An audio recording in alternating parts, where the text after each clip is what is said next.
नाम मिला, फेम मिला, प्यार मिला. I was not just running, I was flying. सबकी जुबां पे बस एक ही नाम, Yo Honey singer.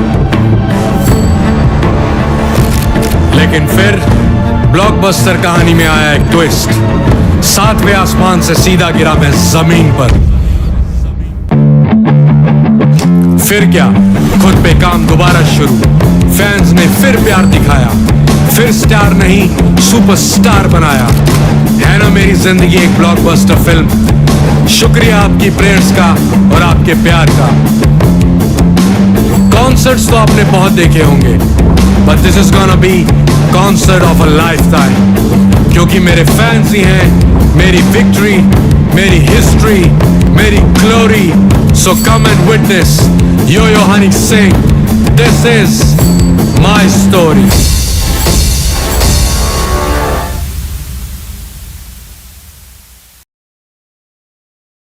Presenting the all-knowing, all-powerful Tech Guru. Whoa. Guru? I'm no guru. Okay. I'm just a guy who loves his tech.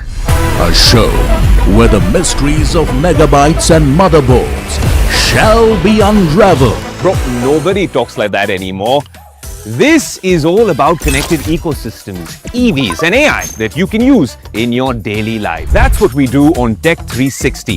Real talk, real reviews, tech that you can actually use. Tech has changed. So should your tech show.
You're watching live from the NDTV Profit headquarters in Mumbai.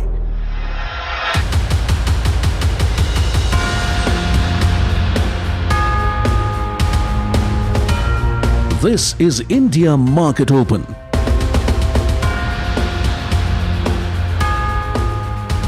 Very good morning. You're watching India Market Open and we can only hope and pray for a good morning. Let me put it that way, because what we've seen overnight has been brutal.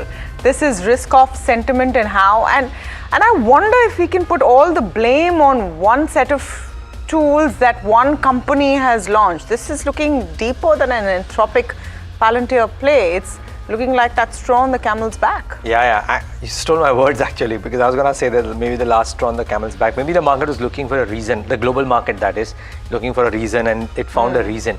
The only thing that I can't wrap my head around, Tamanna, is if this continues, when does India settle? Because India was considered or is considered with a classic anti-AI trade. Does it find a floor sooner than the others if indeed this fall were to continue? I don't want to sound pessimistic right now. It's just the anti-trade. Yeah. I don't know about AI because nothing really seems to be working, and fundamentally there's so many reasons for this to get better. I'm going to pull up the implied open for you to just set the stage for what we're talking about before we get to the rest of the morning. 101 points down is what the Nifty could open. Brace for impact. You're going to have a rocky start to the day, a lot of it because of what's happened overnight. But that's not to take away from the fact that a lot of fundamental reasons do exist to celebrate. This is something that the Prime Minister spoke as well about in Parliament when he highlighted India's push towards future-ready trade policies. America के साथ अभी हुआ जो trade deal हो, और कल हमारे पीयूष जी ने सदन में विस्तृत जानकारी भी दी है, और पूरा विश्व खुल करके इस ट्रेड डील का तारीफ कर रहा है। और उसमें जब यूरोपियन यूनियन के साथ ट्रेड डील हुआ तो विश्व को भरोसा हुआ कि अब वैश्विक स्तर पर स्थिरता की संभावना बढ़ेगी। अमेरिका के साथ ट्रेड डील होने के बाद विश्व को और भरोसा हो गया कि जो स्थिरता की एहसास हो रहा था, अब गति का भी एहसास होने लगा है। अब विश्व के लिए शुभ संकेत। आदरणीय सभापति जी, इसका सबसे बड़ा लाभ हमारे देश के नौजवानों को होगा। So there's stability and there's speed. And now we have a little more detail on what is going to happen with the trade deal. We can expect the joint statement in the next 4 or 5 days. And there is no real investment promise as part of that joint statement. Here's what Piyush Goyal said. बहुत ही सार्थक चर्चा चल रही है भारत और United states of America के बीच, जो हमारे दोनों नेताओं ने निर्णय लिया है। हमारा पहला ट्रांच बायलैटरल ट्रेड एग्रीमेंट का लगभग तैयार हो गया है। हमारी उम्मीद है कि अगले 4-5 दिन में हम एक joint statement United states of America और भारत के बीच में फाइनलाइज करके साइन कर देंगे, और उस जॉइंट स्टेटमेंट के आधार पर शुरुआत हो जाएगी हमारे दोनों के बीच में इस समझौते की पहली कड़ी। साथ ही साथ एक फॉर्मल एग्रीमेंट ड्राफ्ट हो रहा है जिसको शायद महीना भर 1.5 महीना लग सकता है, और उस फॉर्मल एग्रीमेंट को मिड मार्च तक साइन करने का अंदाज़ा है। लेकिन 18% जो यूएस टैरिफ्स घटने हैं वो जॉइंट स्टेटमेंट अनाउंस होने के बाद एग्जीक्यूटिव ऑर्डर द्वारा यूनाइटेड स्टेट्स ऑफ अमेरिका कर देगा।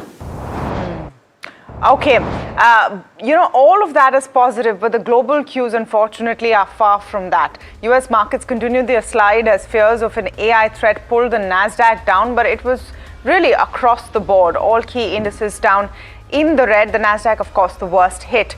Amazon has slid 11% after earnings. The company posted an earnings per share below estimate and has announced a $200 billion capex, which has not quite enthused the streets.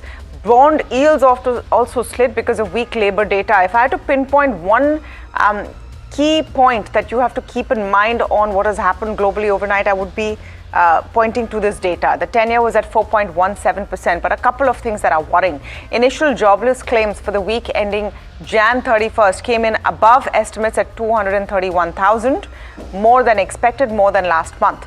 New job openings in December dropped to 6.5 million. That's the lowest figure in 5 years, which is why perhaps you're seeing a risk-off sentiment across asset classes. Look at it this way. Gold was about 2%, silver 8%. This is actually recovered from where it was earlier. Bitcoin 13% recovered from where it was earlier. Oil prices have though eased up because US and Iran have agreed to talks on Friday in Oman.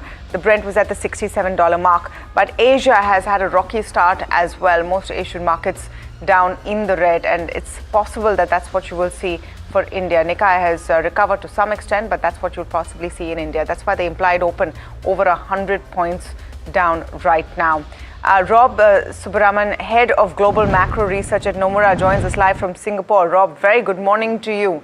What is spooking the world? Is this, and we were speaking about this earlier when we started off the show. Is this just an Anthropic Palantir AI threat play that you're seeing across asset classes, or is there more?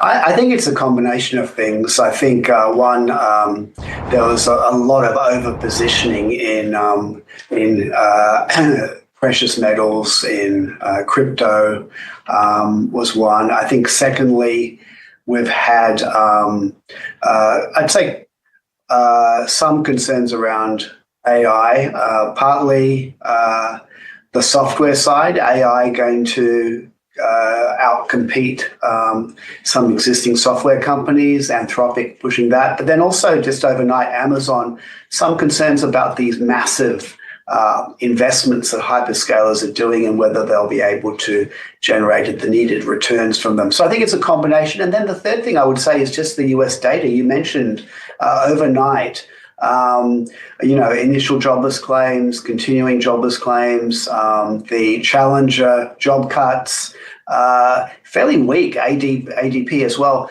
So, Powell had warned at the last FOMC about potential cracks in the labour market, and I think those cracks have opened up a bit more as well. So a combination of things, I think, related to AI, financial positioning, but also economy that are contributing to all the growing worries.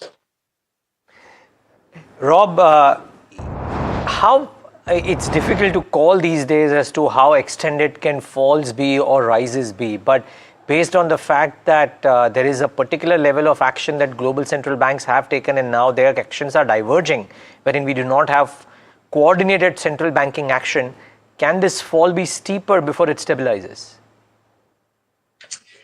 I'm not very good at predicting how far markets fall. I think it's very difficult. What I would say is that markets have had a fantastic run. So I think we can't rule out that they could fall further. The thing that worries me is that also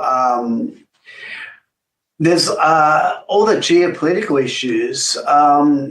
I don't think governments around the world are that coordinated at the moment. And also, they don't have that much ammunition because many of them have run up very big budget deficits, a lot of debt now. So I think the policy response is, potentially not as strong or swift as it could be if things get really bad. It could be a bit more challenging.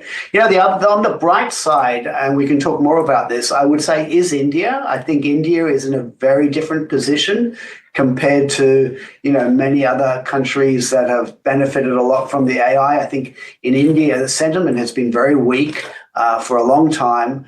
But, with these trade deals for EU and the US that are coming through now, and the fact that India is growing very strongly, low inflation, prudent policies, I think that in terms of diversification of global investors, I think India could be a spot that gets more attention going forward. One would think so, Rob, basis everything you see, but somehow that's not really playing out. Is there a valuation concern at all as far as India goes, or are corporate earnings not really matching up? Where do you think the hesitation is in terms of foreign inflows in India? Well, I think, in the past there had been valuation issues. I think they've faded a bit over time as other markets went up. I think India wasn't a big AI play compared to, the US and countries like Korea, Taiwan, Singapore, Japan, China. I think the AI story is coming off a little bit at the moment. But, the trade deals as well, I think the tariffs were a big constraint. And, one thing I'm thinking a lot about is, there had been a lot of foreign direct investment commitments to India. And I think a lot of them had been put on hold last year because of the very high tariffs imposed by the US. And, if that is now coming off, I think we could see a lot of that pent-up FDI starting to come through, which would be very good for India's balance of payments. Rob, I'm again going to ask you something that you may not have very clued in research on, but just the way crypto markets are coming off, and as much as people thought that was digital gold in some fashion, I think 2025 and a better part of 2026 is showing that gold and crypto are different beasts altogether. Now, my question is, that is again smacking of a risk off, right?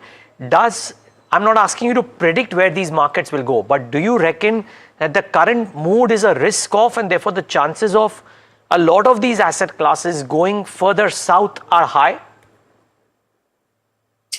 I mean, there've been big corrections in crypto and gold, and not just gold, silver as well. And there had been, a lot of investment by not just institutional, but retail investors as well. So I'm cognizant of the risk that we start to see a bit more fallout. And even, in the US equity market, the headline indices have not fallen that much, but within, and you're looking at particular companies, there's been a lot bigger moves, right? And so if I think about, for instance, private markets, where potentially there's less transparency, less liquidity, more leverage, I do worry that we could see more fallout, maybe even in credit markets as well, right?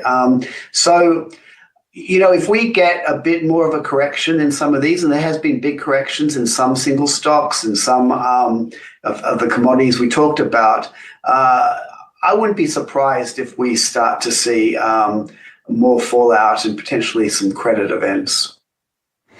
Rob, thank you for your time today. I know we squeezed in some predictive questions versus just the macro that you really specialize in. So excuse us for that, but today is just that kind of a day. Absolutely. Thanks for having me. It was good. The pleasure was ours. Thank you so much for joining in today.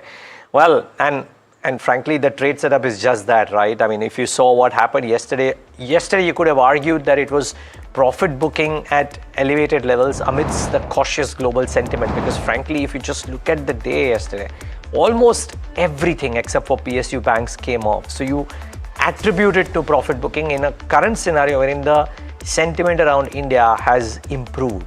The anti-AI trade may play, as Rob said as well, that India is that classic anti-AI trade, and everybody is waiting that when the anti-AI trade plays out or starts playing out, people might flock to India. Frankly, India has been that low beta market, doesn't do as well when the global markets perform very well, but falls a lot lesser when the global markets correct. Let's wait and watch if that is what happens right now. But I think all of that will happen after Indian markets do react to global markets as they are doing today.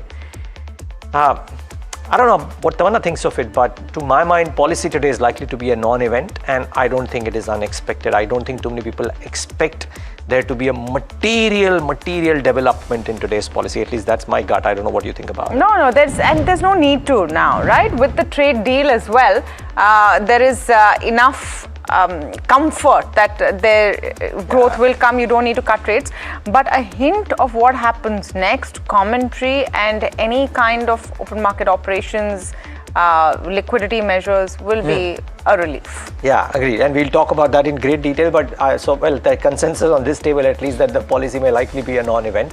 I think the sharp losses in silver, other commodities will hurt those related stocks today, so watch out for some commodity stocks, but small cap earnings are looking solid.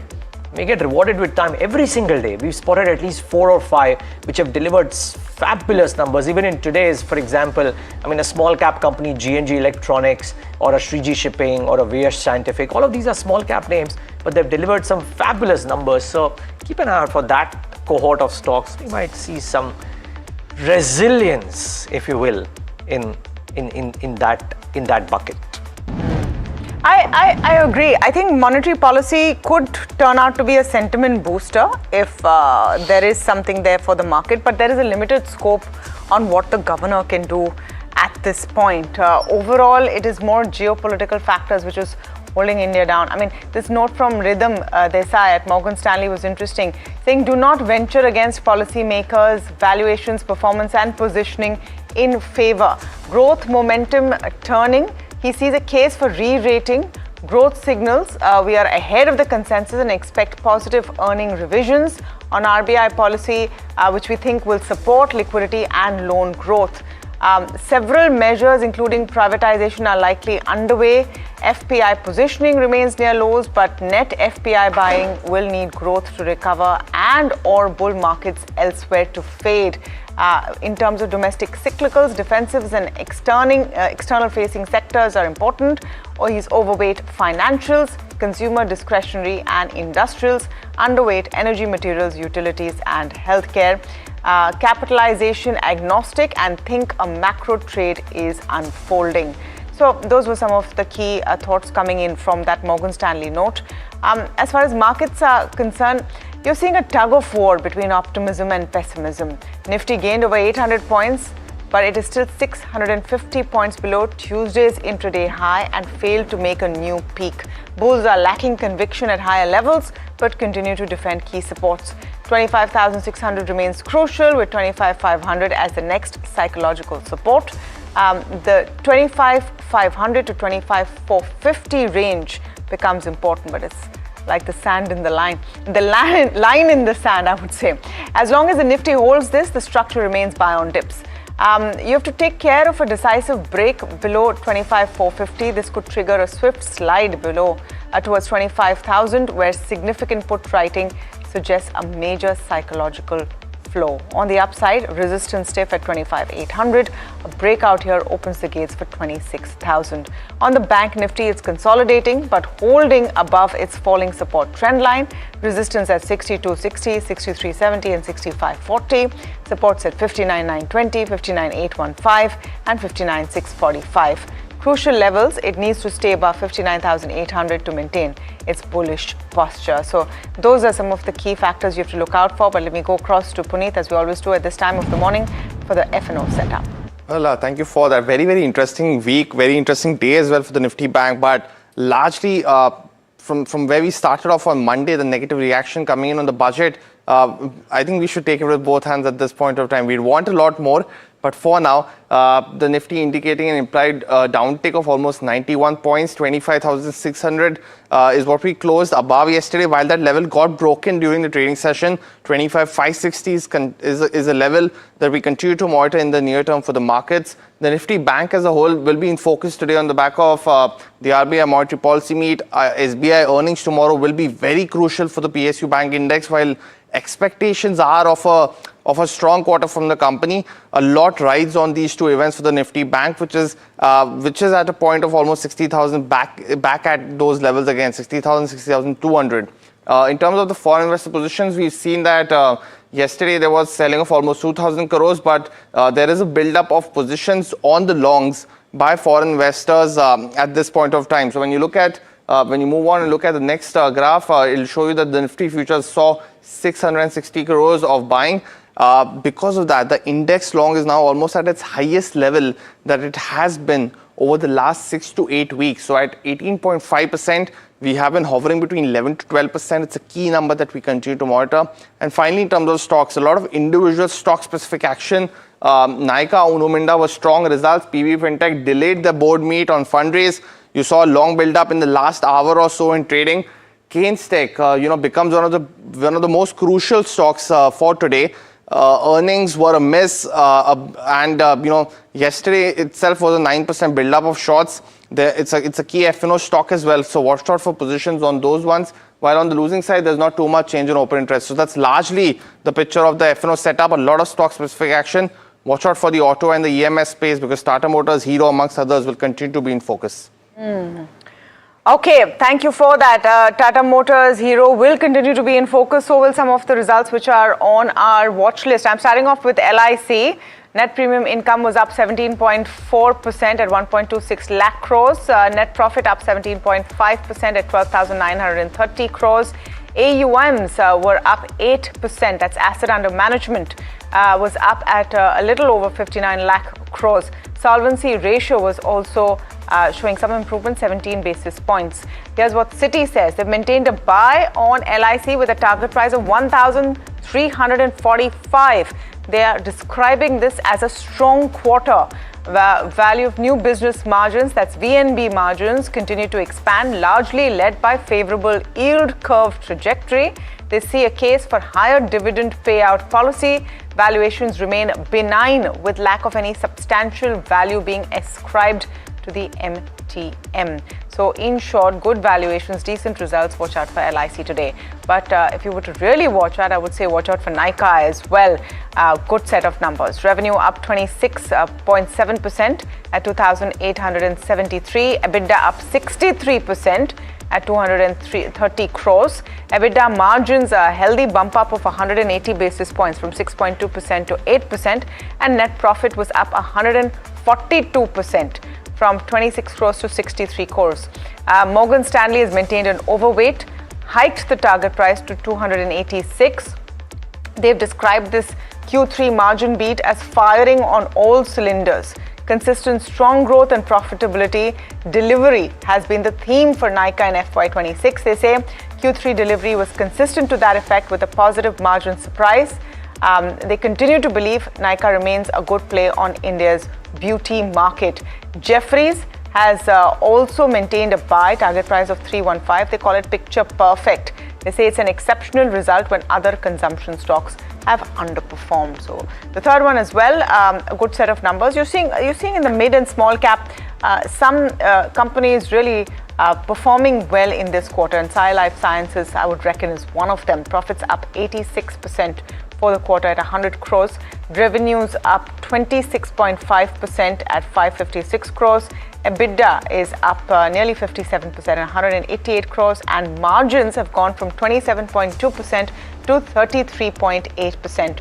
Morgan Stanley's maintained an overweight on Sai Life with a target price of 1,020. They say the 50% plus EBITDA growth, margins at new highs, gross margin driven by better product mix and higher value service. The integrated global CRDMO platform is driving outperformance versus peers. So while everything in the world is looking really tough, at least happy to start the watch list with 3 companies, Indian companies that have done well this quarter. Yeah, Tamanna, I have 2 which have done really well, but one which is going to maybe face the stick and khabar confirmed, if you will. I'd love to talk to Sumit about it at 8:45. But Hitachi Energy, a really good set of numbers. You can't fault this on any parameter. Revenues up 28.5%, decent showing, right? Now look at the operational metrics. EBITDA was up over 100%, as a result of which EBITDA margins expanded 630 basis points. 630 basis points from 10% to 16%. Really strong showing, as a result of which the bottom line number also expanded to about 90% at 261 versus 137 crores. These are companies which are not cheap, but they're delivering really strong numbers, and therefore you might believe that the street might want to reward this despite a weak market situation today. Similarly for Data Patterns, by the way, the numbers look good. Revenues were up 47.9% at 173 crores versus 117 crores. Operating profit margins, well, not a Hitachi, but up 30 basis points at 46.5 versus 46.2. At that level, to ramp up margins is likely difficult. Bottom line about 30% odd growth as well. So fairly decent quarter. You might well see this one have an interesting one. And Keynes Tech is the third one that I thought I should bring up. So the point about Keynes Tech is that the numbers have, there is a miss. There's a 3Q miss on both revenues as well as margins for Keynes Tech. The revenue growth was at about 16% below estimates. So that is one. The order book growth was healthy, 50% versus 48% average of the last couple of quarters. But this miss on results and whether the company cuts the FY26 guidance in the conference call is something that the street is watching out for. Now remember, it's a binary event. If they don't, which means they are pointing towards a very strong Q4, it may well shore up the stock. But I would reckon that the street will believe that there will be a guidance cut because the ask is very, very stiff. So keep an eye out for Keynes. I suspect that despite all of the corrective moves that it has seen in the last few weeks, you would presume that this one might still have a corrective move today. So one bummer on my list. Yeah, no, we have to be fair. We're not only here for the good news. All the good news. And we give you the entire list, really. Varsha joining in with a few more that should be on your radar this morning. Good morning, Varsha. Good morning. And, let me start with, or let me continue the stock list with the first on my list is Physics Wala, wherein they've surpassed their FY25 revenue within 9 months of FY26, and the students' enrollment remains strong for the company.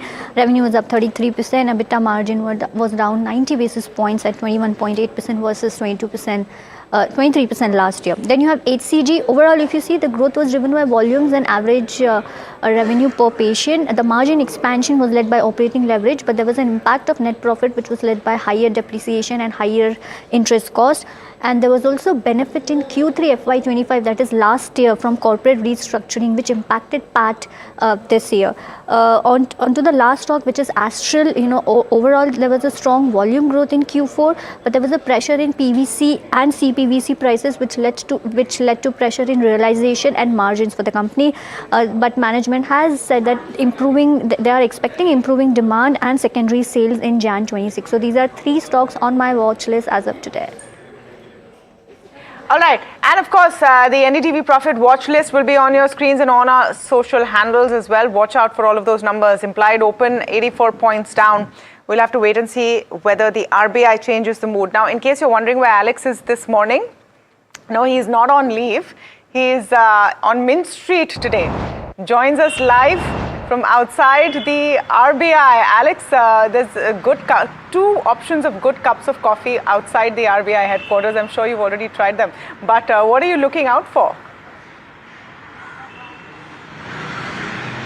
Well, first of all, I should say, Tamanna, Neeraj, that I'm not missing you too much this morning because it's a lovely morning outside the Reserve Bank of India in South Mumbai. And the weather is fantastic. It is, of course, the outcome of the first meeting of the Monetary Policy Committee in 2026, and far be it from it being a quiet start to the year. As all of our viewers know, it's been an eventful start, particularly on the external front. So you've had the signing of 2 major trade treaties, one with Europe or the European Union and one with the US. So there's a lot to unpack beyond just monetary policy. The implications that will have on the economy, on the rupee, have to be considered.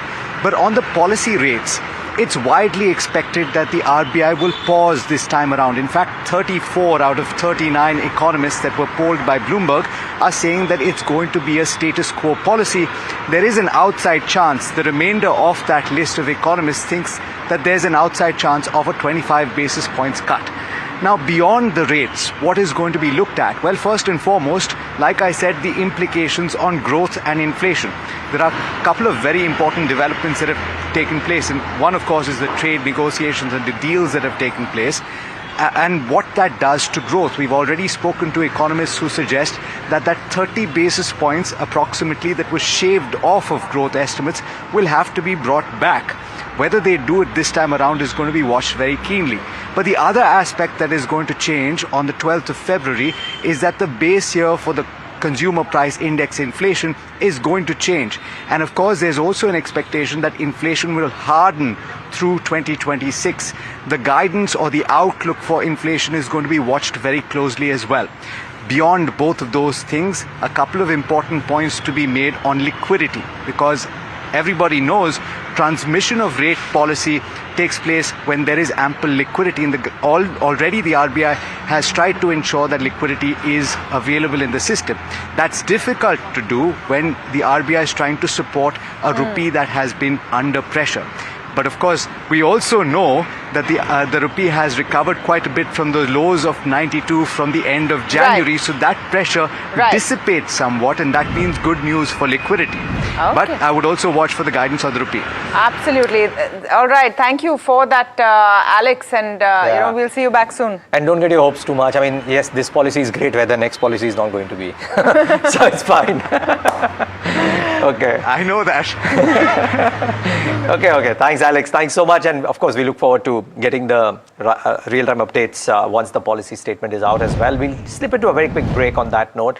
On the other side of the break, a lot more market conversation. But remember, our policy coverage is very active from 9:45 a.m. wherein some of the top economic voices join in to preempt what the governor could do. Stay tuned to NDTV Profit.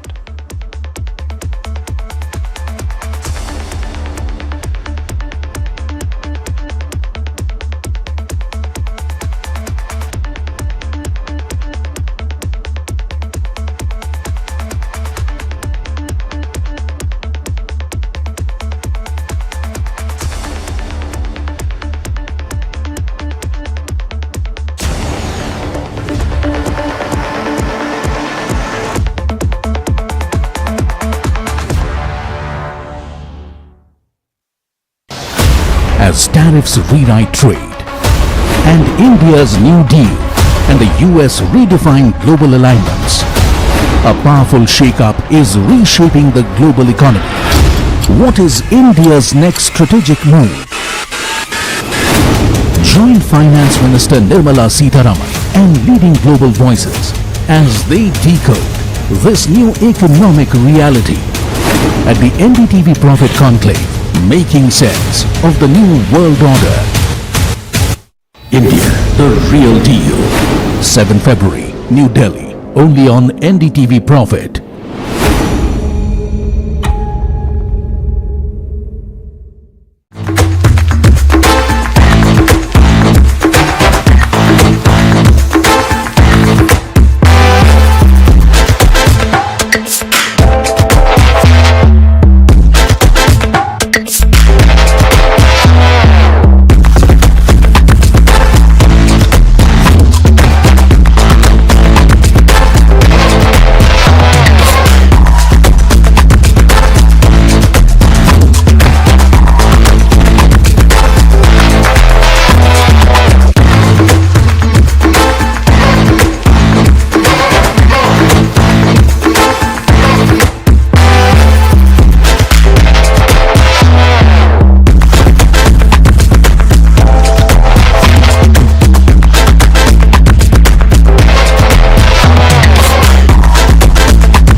लोग कहते हैं कि जिंदगी एक film की तरह होती है, लेकिन मेरी जिंदगी सिर्फ एक फिल्म नहीं।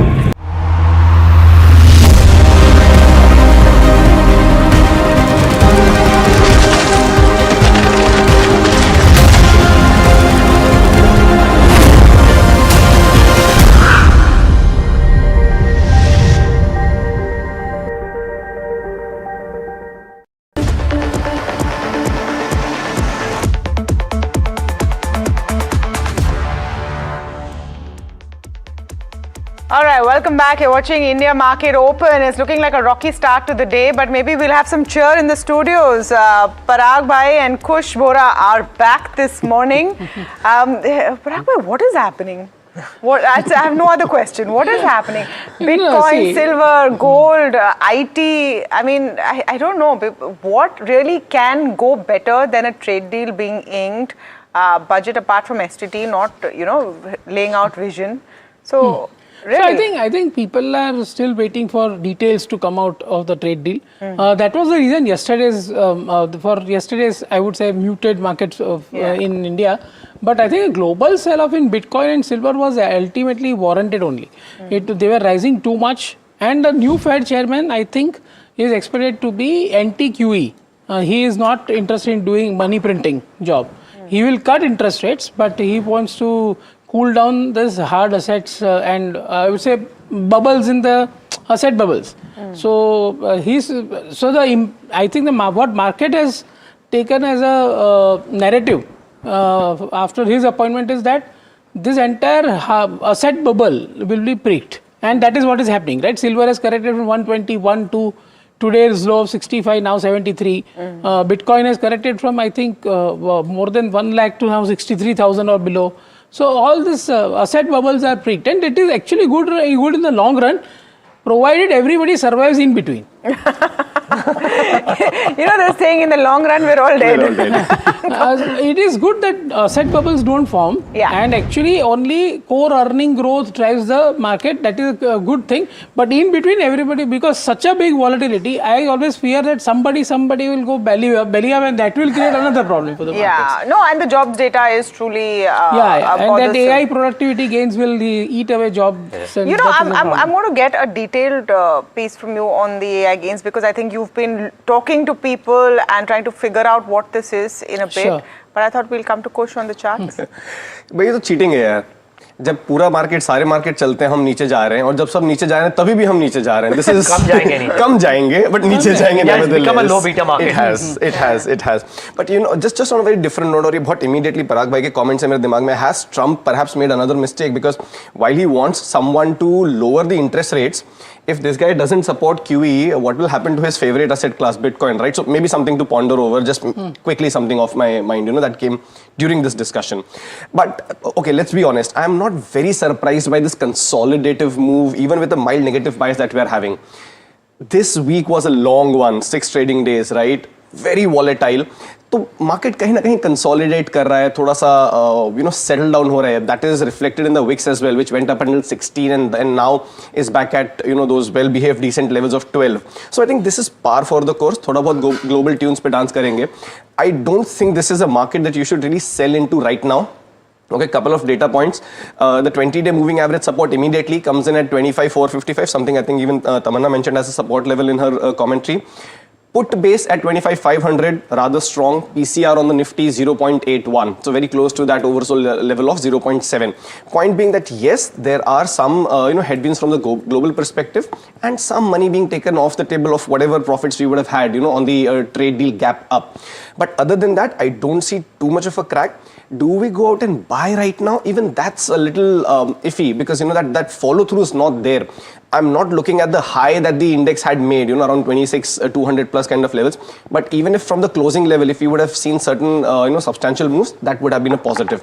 So right now, Nifty, Bank Nifty, both on hold. There could be a buying opportunity, maybe post the RBI commentary, but not just yet. But again, I wouldn't sell into it right now. Well, speaking of accidents, by the way, and just before we get to stocks, I just read one of the dailies. There is a firm, hedge fund called Strategy by Michael Saylor, a Bitcoin owning fund. They've had I think if I'm not wrong, had a $12.4 billion loss as a result of this correction. Yeah, so that is my worry. That's a problem. Okay, but in all of this construct, Kush, you have stood through long calls on the stock side. Are you doing the same today? Absolutely, and markets have been kind to us. They've been working. So I would still go with long positions only, long calls only. Any kind of declines in these names, I'd actually prefer to buy even then. The names today being HDFC, AMC, Siemens is something that we discussed yesterday also, and Forgings is added to the list. So the levels on these: HDFC, AMC for levels of 28.25 and 28.95 with the stop loss at the 26.85 mark. Siemens is a continuation. Yesterday there was a mild uptick on this one. 33.70, 34.70, 34.50, I beg your pardon, are your targets. 32.10 is where you keep that stop loss. And Forgings for targets of 460 and 472 with the stop loss at 440. Okay, I'm going to go across to Puneet for updates on some more reports which came in, results which came in, and Tata Motors PV is one of them. Now, I know on the face of it, Puneet, you've seen a huge slide, but was it better than expected when it comes to Tata Motors PV, and how is Hero MotoCorp? Let's put both of those together. Well, thank you for that. So definitely for 43% fall in volumes for Jaguar Land Rover didn't lend any benefit to its numbers, and at 3,500 crores, almost net loss was almost 2 times of what we were anticipating. So it was a miss on that front. The company has said 1,600 crores of a one-time miss because of demerger expenses and labor codes, but it's also, in terms of what they've said specifically in terms of the guidance. Now, while they've maintained 0 to 2% EBIT margin guidance for FY26, they've actually widened the free cash flow guidance from roughly 2.2 billion loss or essentially expenses to almost 2.5 billion pounds now. So that's one. The other key aspect was what was discussed on the con call. It was almost that, in terms of while new model launches are expected this year, just 2 to 3 key points which they mentioned, that generally the break even happens at 325,000 units. They've only done roughly 212,000 units in the 9 months of FY26. So even if Q4 is a blockbuster compared to the first 3 quarters, it's going to be a very weak year for Jaguar and Land Rover. They've also said that China as a market has started to decelerate rapidly in the luxury space, and that continues to be a problem for them. And they also said that the debt was massively increased for Jaguar and Land Rover in this particular quarter by almost 20,000 crores is what they've increased. So largely a very weak number. For Hero MotoCorp, it was a completely different picture altogether. A 16% growth in volumes this quarter was very strong. Revenue grew by almost 20%. Margins at 14.8% are the best that it has been in the last few years. The con call scheduled at 10:30. So what I'll be watching out for is some commentary on the EV space, where if they're break-even on the EBITDA side, something that Bajaj has already confirmed, and also because they'd acquired Yola Motors, the 3-wheeler startup. So what happens on there? But largely on demand momentum will be something to watch. But Tata Motors is a complete mess, while Hero was a big hit. Okay, big hit for Hero. Tata Motors a complete miss, says our auto analyst. Do you agree, Parag Thakkar? See, I have always been bullish on Tata Motors CV and not PV. Yeah. But PV, I think, because JLR has a structural issue, so I would not like to go comment and very positive things about it. But it's this quarter was a special quarter where they had a cyber attack and all those things were there. So I think you might be at the closer to the bottom in this stock also after the results. But I would say that I will always go with Tata Motors CV. It's a much cleaner thing. Yeah. There's actually a Nuvama note which makes the point that this could be the bottom of the cycle for Jaguar Land Rover, and PV EBITDA drop was lesser than expected, but we'll of course wait and see how the stock will react. Parag, the other problem area was Keynes Tech, right? For 2 or 3 of, a couple of quarters there have been issues surrounding. The street was hoping for good numbers, they haven't come. In fact, I heard Somit yesterday in the dealer segment speak about how maybe the guidance for Q4 might be cut as well. The FY26 may be cut, and you would expect that to happen too based on the numbers, because the ask rate is just very high now for Q4. So if all of this comes in, do you reckon there is more downside here, or has the stock corrected enough for there to be some accumulation? See, basically this entire space, and I remember we talked about Dixon also, we talked about this entire space. I have not been a big bull on this space. I am not in favor of giving 40-50 P multiples to a businesses where there are so many moving parts. Right? I am happy buying ICICI Bank at 12-15 times. For 15% growth, or FMCG companies for that matter, where PEG is much stretched, where PEs are above 40 times FY28, where growth is 15%, but there it is a day-to-day consumption thing.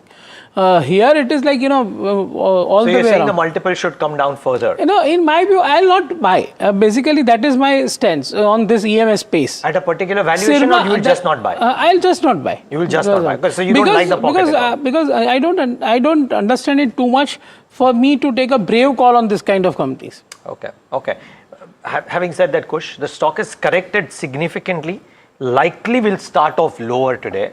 Now, does it come near some supports, or is it difficult to call that out, and are there better EMS stocks, the likes of Dixon, Amber or some others? So, in fact, it might just break some of the key support levels that it was respecting for the past few sessions. If you see the stocks actually nearly about 60% off the high level. So there's already been that erosion, but it's really not seeing any kind of meaningful bump up. The moves that you're seeing, or that you have seen in terms of the mild uptick in the last few sessions, has been a dead cat bounce from oversold territories, and also something that's happened in the markets, right? So it's mix of that. I really wouldn't venture into it. The recent swing lows were close to the 3350 level. If that's broken, like I said, key support levels from an immediate perspective also will be broken. Not something that you want to venture into. Two stocks that stand out for me. One, I think, is a very clear choice, which is Sirma, but it's already run up quite a bit. So now you hold, you don't buy, but you hold with a stop loss at around the 825, 830 support zone and book profits close to the 900 mark. The other one, which is shaping up well, gradual, but shaping up well in this entire pack, is actually PG Electroplast. Steady, gradual, slope of the upward trend, upward sloping trend line. But this is something that you can consider at declines. I would have the targets on this one at 630. Good numbers as well for PG, by the way. But like I said, I mean, if you look at the results today, Keynes Tech, Hitachi Energy, you heard some bit of this in yesterday's dealing room chatter corner, and Somit Johnson this morning to talk about, well, Somit, shall I say today is not the dealing room chatter corner, but it is like a khabar confirmed corner. Unless out of the 5 that I mentioned yesterday, smile, is 2 Somit, of it's them. Okay, you got 2 or 3 right. Listen, Yeah, I that's the got 2 of biggest them smile right, I've seen in a while. Yeah, so Keynes Tech is one that has been confirmed, and yes, the company has reported a very weak set of numbers, and most likely in the conference call today they will be cutting their guidance because they're in no shape to meet the guidance that they had given for FY26. And Hitachi Energy is one counter that we need to keep an eye out for. Yesterday we did mention that the company would report a very strong set of numbers, and yes, the company has reported a strong set of numbers. The margins have come in much ahead of what the street was expecting, so that stock could see a gap up opening in trade today. But apart from that, the other stocks that are there in the dealing room, firstly it's Dr. Reddy. Now there are buy flows on the PMS desk. Dealers are indicating that one of the competitors for the key drug, that is semaglutide in Canada, has withdrawn its application. So this could be seen positively for Dr. Reddy. To keep an eye out for that counter. For Divi's Lab, there are sell flows on the large HNI desk, and dealers are expecting that the third quarter numbers could be on the weaker side for Divi's Lab. And lastly, when it comes to Hindustan Aeronautics, there are the stock is down for the second consecutive session yesterday. Morgan Stanley downgraded its rating on the counter to underweight, and dealers are expecting that more such moves could be expected from the brokerage side going forward as well. So keep an eye out for Hindustan Aeronautics as well. Hindustan Aeronautics actually had a conversation with us post markets, and we'll run bits of that ahead in the show. Important conversation there. But time to focus on corporate results and steady operations. Robust order book and revenue growth is one way to describe what VA Tech Wabag posted this quarter. Puneet joining in to just summarize the company's performance before we talk to the management. Well, thank you for that. You summed it up perfectly well, because 19 and 20% growth in revenue, 30% growth in profits was very strong for the company. Order book continues to maintain a strong position of almost 3 to 4 times book-to-bill ratio, and they've improved their cash positions to almost 1,000 odd crores versus 673 crores in Q2. So all of this points to a lot of positivity in terms of medium-term guidance. The company's already given that number, so continuation of that will be something I'll be watching out from this conversation. Okay. In fact, Mr. Sitaraman, the CFO of VA Tech Wabag, is with us on the show right now. Thank you so much, sir, for speaking with us this morning. Just tell us what has worked for you this quarter, and especially with the improvement in margins. What have been the drivers there? Yeah. Good morning, Tamanna. Good morning to all your viewers. Thank you for having us on your show. I think it's been another strong show from our side. We continued our path of profitable growth, where our PAT grows at a rate much faster than the top line. And that clearly indicates what you mentioned, the growth in margins, control over the fixed costs, as well as generating money from the surplus money that we have. So we have performed on all 3 counts. One, on the contribution, the international mix, the industrial mix has helped the large complex jobs that we are doing today, whether in Chennai or in Saudi Arabia or in Africa, multilaterally backed, sovereign funded or LC backed, are all helping in both quality of receivables and also the quality of margins. Number 2, we have kept our fixed costs under check, and that has helped in improving the EBITDAs consistently. We're a modular company, so we could do more with less. We don't have to necessarily add more to do more. And that's one advantage that we bring to the table. And third, of course, the way we have managed cash and debt has helped in, and if you see for the year, for the first 9 months, our interest income is far above the interest expense that we have reported. So it's all in all a good show. Of course, with all of the profitability, also our balance sheet has strengthened. Working capital has moved to close to 100 days now. And we closed with a net cash position of over 1,000 crores. This is a historic high for us. 1,000 crores gives us a lot of flexibility in terms of making decisions, choosing projects, investing more in PPP, one of the things that we are focusing on. And of course, getting into new markets for expanded business. Oh, fair enough. I'm just trying to understand what is the kind of unbilled revenue mix that you are seeing right now? Because of course, the nature of your business is these long time cycles. A lot of that business is coming from municipal corporations. What is that mix at this point? See, our unbilled usually is a factor of the phase of the project.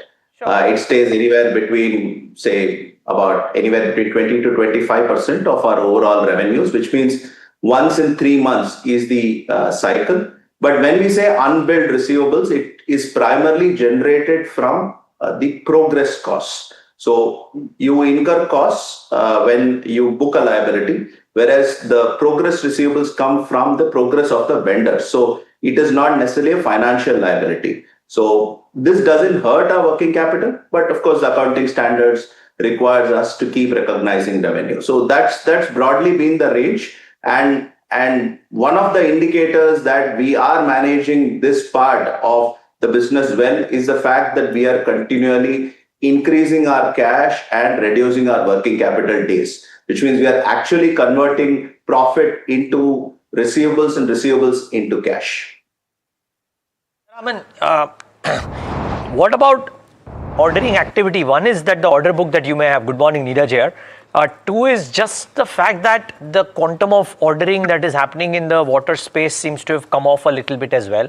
And then when I look at your numbers too, right? I mean, March 2023, you had a 925, 930 crore quarter. You are currently at the 925, 930, 950 crore quarter, right? In some sense, when does that, when do you kind of, in a recurring basis, break out of that 1,000 crore per quarter mark in terms of execution? See, I think now it has to happen, Neeraj. I don't think we have a choice around it. With the 16,000 crore order book, if we don't deliver those kind of quarters consistently, then we will be under pressure from customers, which we don't like to be. We are not that kind of a company. So you will see growth, and you are seeing, and especially it's important to contextualize what happened during the first 4 years between 2020 and 2024, when we recast our business through our strategy. So more EP projects meant that the top line did not grow so much, but our margins significantly grew. We almost doubled our EBITDA, doubled our PAT, improved our cash threefold. So those are things that have to be appreciated for context. But now, having done that, we said in 2024 that from now we'll grow at 15 to 20% consistently.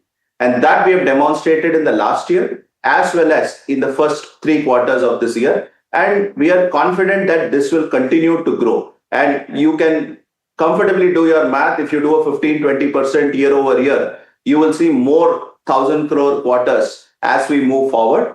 And hopefully that's also our endeavor. But this is more a consequence for us. We will continue to focus on delivering profitable quarters as well as cash positive quarters. You reckon FY27 or FY26 could be a overall a 15% growth year at the very least possible? See, the first 3 quarters have already been 18%. There is no reason to believe that. No, I'm now asking FY27 or FY26. You reckon you can continue doing that? Because that's what breaks you out of that 1,000 crore per quarter mark consistently, right? That's exactly our medium-term outlook, where we said 15 to 20% over the next 3 to 5 years. Okay. So the outlook is over a 4 to 5 years, we want to double our business, and we are seeing good traction over there. Whether it is ordering, whether it is the international business, all these are helping us continue to build that confidence on, Neeraj. Okay, we'll leave it at that. Mr. Sitaman, thank you so much for taking the time out and being with us, and all the best for the quarters ahead. Thank you. Thanks a lot. All right, from one newsmaker to the other, Keynes Tech and Jairam P. Sampath, whole-time director and CFO of Keynes Technology, joins in right now on the show. Mr. Sampath, good having you. Thank you so much for taking the time out. This is Neeraj here. Good morning. And I wonder if, what led to the slightly lower execution, if I can use that term, for Q3, which is leading a lot of people to ask whether Keynes will be able to meet the FY26 guided numbers, or could there be a cut in the guidance? Yeah, so good morning, Neeraj. Good morning to viewers too. So fundamentally, we plan for a mega quarter in Q4. It's about 1,700 crores. We are 1 month already completed, and we are quite confident that remaining 2 months we'll be able to do whatever it takes to get the 1,700 crores quarter, so that the total is around 4,100 crores thereabouts, which is something like between 46 to 50% growth over the last year's numbers. Now, while doing so, also we are confident of bettering our EBITDA number too over the time. Now, coming back to the execution, see the order book. So there are two ways of looking at a business performance. One is the execution delivery for the quarter, and second is how prepared they are for the future. So on the second front, I think we have done pretty well. On the first front, which is actually delivery for the quarter, we have gone through a few customer delays, etc., which has led to a little bit of inventory pile up and so on. Never mind, it happens in business. There are cycles wherein something comes down and something goes up. But then in the fourth quarter, we think that we will be able to overcome these problems and deliver numbers for the year in terms of about 4,100 crores. Plus also we will be able to reduce the working capital cycle. Last year it was about 85 days. We probably will get it down to less than 85 days. It more likely to be around 80 days. It will be. And then also in terms of cash, which is the biggest concern for the street, we are almost on a standalone basis cash positive. Mr. Sampath, if I may ask a question, Tamanna here. Are you reducing your revenue guidance for the year? It was 4,500 crores. You've just talked about 4,100 crores. Is there a requirement for a downward revision after the quarter you've had? No, it's actually there is a railway product which is about 3 billion rupee worth of this year's worth of business, which has got postponed. So that probably, if it's computed, barring that, we are achieving all the numbers and so on. Our revenue guidance was actually in the EMS sector of 4,250. And then there were new businesses that we said we will get like 100 crores from the semicon and so on. So that's how the revenue guidance of 4,400 was brought up. So semicon, we don't want to put further pressure on delivery right now. We were already the fastest off the block, and we want to make sure that all the other three clients also approvals are got this year, so that next year we have a full year working and then delivering for all the three clients. So from that perspective, the semicon business being new business, the forecast probably was not held up in terms of numbers, but we are confident that we'll make up whatever the 100 crores that we've kind of got postponed next year. So I'm sure there must be valid reasons, but it is as it stands, it is a guidance cut. I'm not saying they're not valid reasons. There's the railway business, and I'd like to know what exactly has gone wrong in your view, or what is the pain point in the railway business and the postponement of the semicon business. What are the pain points here? Yeah, so fundamental pain points, railway business being a new product, is a safety critical product. And this was, even though we had approved product with us, we ensured that we give the best possible solution at this point in time, which is our collaborators commented saying that they should go for the next version now itself. So on our own, we have taken the step to make sure that later on there are no troubles. We have taken this step to postpone the product introduction. So the pain point was that the product that we are going to do is a safety critical product, and we wanted to give out the best possible solution to the Indian Railways. As far as Semicon is concerned, we have just it's about a matter of 100 crores, which we'll make up in the next year. But it's important to notice that all the new investments have come of age now, both OSAT as well as PC board. And I want to bring to your attention one thing. I know not many people have noticed that PC board business is 1,500 crores business and with a good EBITDA, but that's not our target. Our target is to get about 15,000 crores of EMS business out of this PC board business, which is possible because we engage with the OEMs, the big stage of their design. Right. So this is something that is missed out by a lot of people, and that's why we did not acquire those companies which have lower technology. So, Mr. Sampat, that's too much information for me also to digest. So I'm going to break it up piece by piece, just one thing at a time. So if you do 4,100 crores, let's say, right now, right? And there is a miss here and there. If you execute it more, you might reach that 4,300 number or you might go over. But let's assume for working numbers that you do 4,100 crores for the year. With a 16% EBITDA, Yeah, agree. So I'm going to come to that. But if you do 4,300 crores as well, you have to do 1,300 crores of revenue in Q4. You're confident of doing that? We have to do 1,700 crores of revenue for Q4. We are confident of doing that because 1 month is already completed. You are saying 1,700 crores in quarter 4? Yes, quarter 4. Okay. And that happens, you are saying at 16% EBITDA margin? Yeah, that happens at a higher EBITDA margin actually, that quarterly number. But for the year, you will get average it out to 16%. Yes. Got it. Just trying to understand, Mr. Sampath, because you joined us on December 10th and your guidance was where, we had seen it earlier, around 4,400 crores odd. What has happened in the last 20 odd days? Just trying to understand if there has been a fundamental understanding or, new information coming in, or what is the reason that you're seeing this? Okay, so let's split it into 2 parts. One is whether business is there or not there. That the order book will tell you. Order book, there is healthy growth. Sure. And order book still grows at about 50%. That is quarterly about 12.5% growth is there in terms of new orders entry. What has changed is our strategy of addressing this devices business, especially in the smart meter arena, because there were the concerns about cash flow being locked up in businesses like smart meter. If you had a higher than normal percentage of composition of smart meters being part of our business.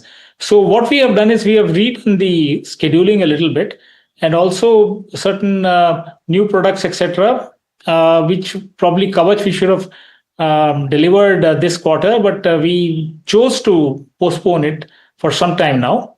So this is the 2 items. They are deliberate part of the strategy. Business is strong. The profitability is good. What is the strategy, sir? What is the strategy? Is it, were there safety concerns? What is the strategy to postpone it? The strategy is to make sure that when we come in and launch this new product, we don't want a situation like some of the peer companies, had to redo their product, etc. So we want to make sure that we give the best solution possible and then gain market share in that. So the chance to do that is right now.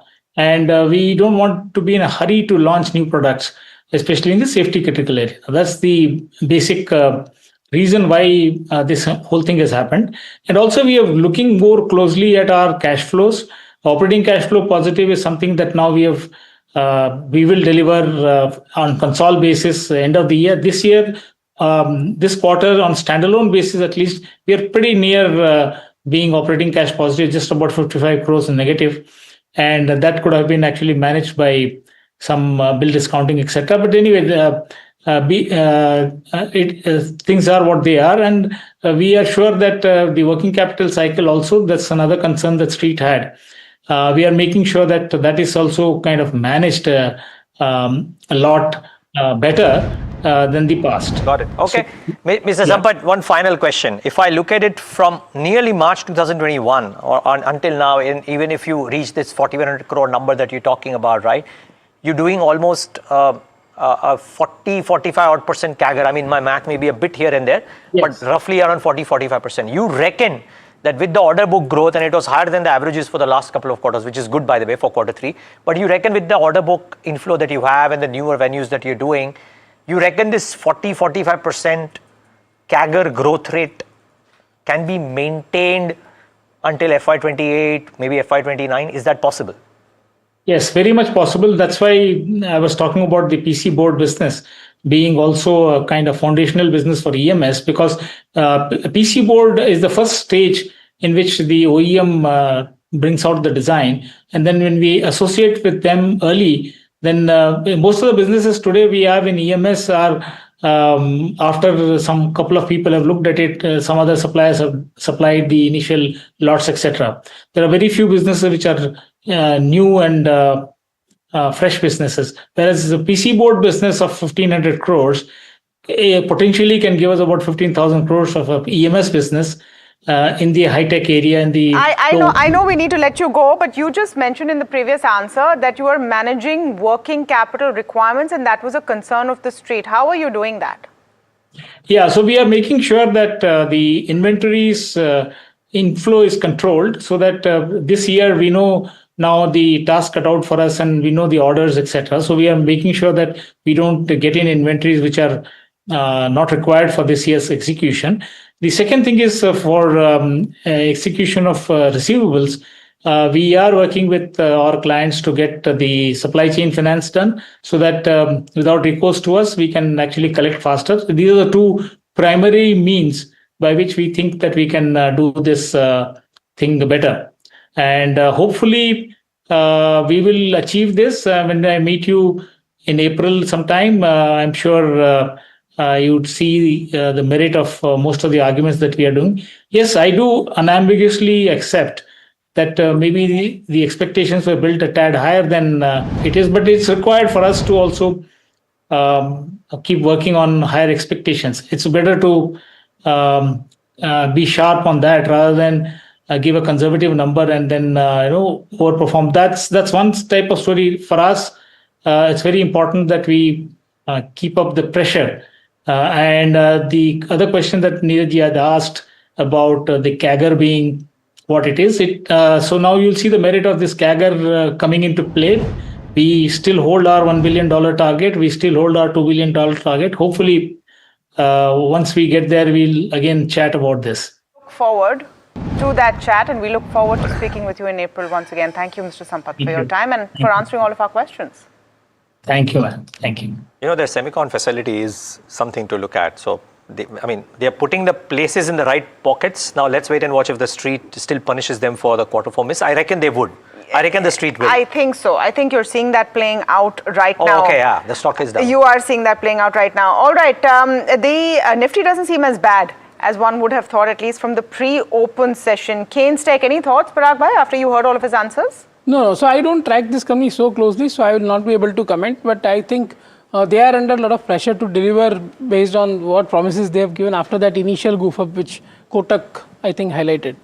So the space is interesting. I am not comfortable with valuations. And one of my investment philosophy is to back people who are tried and tested. We have known them through cycles, right? That is one of my investment philosophies. Then you cut out so many new businesses. All the new listings. That's okay. Then also, by God says, there's alpha in the portfolio. So I'm happy with it because I don't want to take disproportionate risk with people's money. That's fair enough. Okay, top brokerage call of the morning. Sharad Dubey joining us for more. Sharad, what do you have? Well, Tamanna, the stock is Corona Remedies. That's in focus. Of course, the numbers also had come out earlier. Kotak Securities has initiated ad rating with it, and the target price is set at 1725 rupees per share. Now they have stated that the company is a growth in and the niche area is something, the therapy segment, that's where the focus is for the street, and they'll be focusing on the volume growth in Corona's core tenet. Now overall the financials also, Kotak Securities stated expecting a healthy growth and best-in-class return metrics overall, and the delivery is expected to be roughly around 22 to 28% when it comes to EBITDA, EPS, CAGRs respectively over the next 3 years. Milan Vaishnav joining in now, and Milan, very good morning. Let's take a quick technical view. How are you seeing the Nifty after the pre-open session? Now we have some more data to go on. Very good morning. I see both the things happening with Nifty. I continue to see the market staying in a range for some time, but I also feel that the drawdowns would be limited if at all they are, and eventually we are moving higher towards the high point. That is one point. I'm talking about short to medium term view. But having said that, talking from a short term perspective, I feel that we would still stay under some consolidation that could range between 25,200 on the lower side to 25,700 on the upper side. And the main point is that as long as we are staying above 24,800, the longer term uptrend would remain absolutely intact. So I see that markets will eventually take a directional cue on the upside, but before doing that, they might also spend some time in a range. And what about your top picks this morning, Milan? Top picks, I would stick from the broader universe. My first pick would be IDFC first. One can enter the stock above 85.50, put a protective stop at around 83 and expect 92 rupees on it. Second pick would be BSC. One can buy above 28.90, use a protective stop at 2800 and expect 3050 on it. Wow. Okay. Well, must say, despite the market mood looking slightly somber, the calls are positive. Now the pre-open hasn't opened as badly. The question only is, will it actually go off post-open? I think that is one thing to watch out for. But a lot of stocks actually doing reasonably okay for themselves. So watch out for Nykaa. Hitachi Energy is the other one that you want to watch out for, and maybe some reactions out there. So Nykaa is up 2.5%, Hitachi is 8.5%. And a clutch of other small cap names which have delivered excellent numbers. Data Patterns is up 7%, Sai Life about 5%. So the list is long. Kush Bora, 3 or 4 names. In fact, these 4 are the top 4 winners today on the Nifty 500, and all of them have a results reason to themselves. Between these, which one looks a good chart? So, Neeraj, very honestly, I think a lot of these names with this kind of gap up, don't become a sustainable trade after open. Yeah. Just take, Nykaa, for example. There has been a double top formation near the 275 mark. With this gap up opening, and if it moves higher, it comes again very close to that level. So you might want to take money off the table. I would actually suggest, booking profits from a very near-term perspective, or at the very least, you go out and just hold with a trailing stop loss on almost all of these names. Data Patterns is something that could have a breakout, but I think, I'd want to see 2750 being taken out on a sustainable basis, preferably on a closing basis for, that up move to come in. How did you like LIC? So LIC result was superb. Valuations are absolutely cheap. Price to embedded value is 0.6. Generally, it is above 1.5 for all other insurance companies. It has an overhang of supply from government through OFS. But I think still, if you consider that as an overhang, still it is a throwaway price. And 5,30,000 crore, 5,40,000 crore market cap for such a large enterprise, I think, and they are doing very well in spite of being a PSU and in competition with private sector. But they are doing extremely well actually, and VNB margin every front. So I think it's a great value buy. A buy at this price at this time? Yeah. Kush on the charts, LIC? Not really. It's okay, you don't have to be so sheepish about it. यार चलता ही नहीं है इसीलिए there is so much interest, and I know a lot of investors also who are very keen कि नहीं LIC तो buy करो, कहाँ जाएगा, खोने को क्या है. अब खोने को ये है कि ऊपर में एक बार के लिए तो 1100-1200 गया था, फिर वहाँ से नीचे ही चल रहा है. So the point is, this is a big elephant and it will take a lot for it to move. While margin of safety and all is there, from a trading perspective, it somehow hasn't really popped up on my list for a long time. So I would So avoid it's a it for now. valuation call where you have to wait with patience. It is not something which will go up today, tomorrow, because there is a overhang of OFS, which will come anytime, right? But it's okay. I think so many other OFSs have been picked up by markets. Why not LIC? Why not LIC? You know, it's interesting because this is a study in contrast in investment strategy, and this is what we aim to do over here, right? We give you all options, no matter what your own investment strategy is. On the losing side, look at a Keynes Tech. We just had that conversation. Hexaware Tech, second day in a row. Some of that panic on IT stocks seems to have cooled off. Actually, a quick take from you on that, Parag Bhai. So yesterday I did a lot of channel checks and did a lot of calls with sell-side analysts who track this space very closely. They are of the view that it is not tested at the user end. This Cloud A or whatever that is from. So that company which has now got $350 billion valuation, which is more than all our IT companies put together. But just for coming out with this kind of products. So it will remain an overhang for some time in my view. Then after some point, after I think few days, people will forget about it and people will just focus on the numbers of IT services companies, which I think they are improving. And especially Infosys Tech kind of names. Okay, Kush, you want to comment on this? Yeah, so like I've mentioned in the past, we have 20 seconds. I got it, I completely get that. We've mentioned in the past that Nifty, IT is not a very clear buy. Half the street is divided, and when you say buy on dips, these are the kind of dips that you go out and buy on. Okay, that was even faster than you needed to have done, Kush, but well done. Watch out for IT. Maybe no major recovery, but remember that falling knife has slowed down as far as IT stocks are concerned. It is going to be results driven this morning. Some very good numbers coming in from the broader markets. And of course, the big action of the day in that sense starts when you hear from the RBI governor at 10 a.m. But for now, this is how markets are looking like it will open this Friday morning. Remember, it's been a rocky week, a week which has started right from Sunday. Some ups, some downs, and maybe this morning as well. You have a not as bad as what the implied was showing you. Yes, you have a down tick, about 0.25% down, but maybe not as bad as the first tick. You're getting there very quickly. So maybe 100 points odd down on the Nifty coming in. The Nifty IT, 1% down, nearly 0.75% down at this point. Bank Nifty is 0.2% down. The mid cap also 0.25%, as you'll probably see the small cap as well. So overview is that you have a bit of a negative start, about 1% down on the small cap 250 as well. I'm going to pull up the Nifty heat map for you and just give you a sense of what is working and what is not. You have at least enough green on the screen, but I'll start with the losers. NTPC, Max Health, Tata Steel, ONGC are some of those which are hurting. The Nifty is actually not that bad. I think you will see more pain on the broader markets than on the Nifty, and more action there as well today. Bajaj Finance, your top gainer, about 1.5% up. Kotak Mahindra Bank also about 1% up. So some of the banking BFSI stocks are doing okay. Trent fine after a good set of results today, also up at opening. Breadth is fine. Nifty contributors, let's pull that up as well and see what's pulling up the markets and what's pulling it down. On either side, you have an ICICI Bank and an HDFC Bank. ICICI Bank in the green, Bajaj Finance, Bharti Airtel, decent set of numbers, and HUL doing okay today. Infosys, TCS, still a bit of a drag on the markets, not as much as you've seen in the last couple of days. I'll take the sectoral heat map as well, and Neeraj will go to some of those individual stocks. Nifty Realty, less than 0.5% down. Look, market breadth is negative, and IT continues to be the top loser, about 1% down. Small cap 250 also down as well. This despite some spots of green, Neeraj.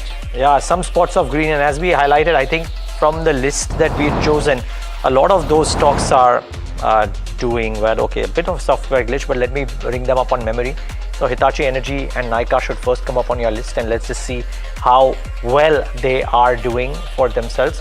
Nykaa 3.7% higher, so has actually strengthened from there. Hitachi Energy is up 10%, really strong show. Data pattern should come up on your screen as well, because I thought the set of numbers looked pretty good.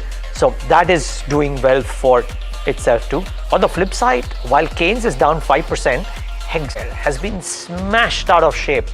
More than 10% lower for Hexaware Tech, so that one is not looking all that well. Sai Life up 4.5%. keep an eye out for that. Today, other than that, Siemens is up about 2.3%, so that's not doing all that badly. MRPL is doing okay, so keep an eye out for that as well.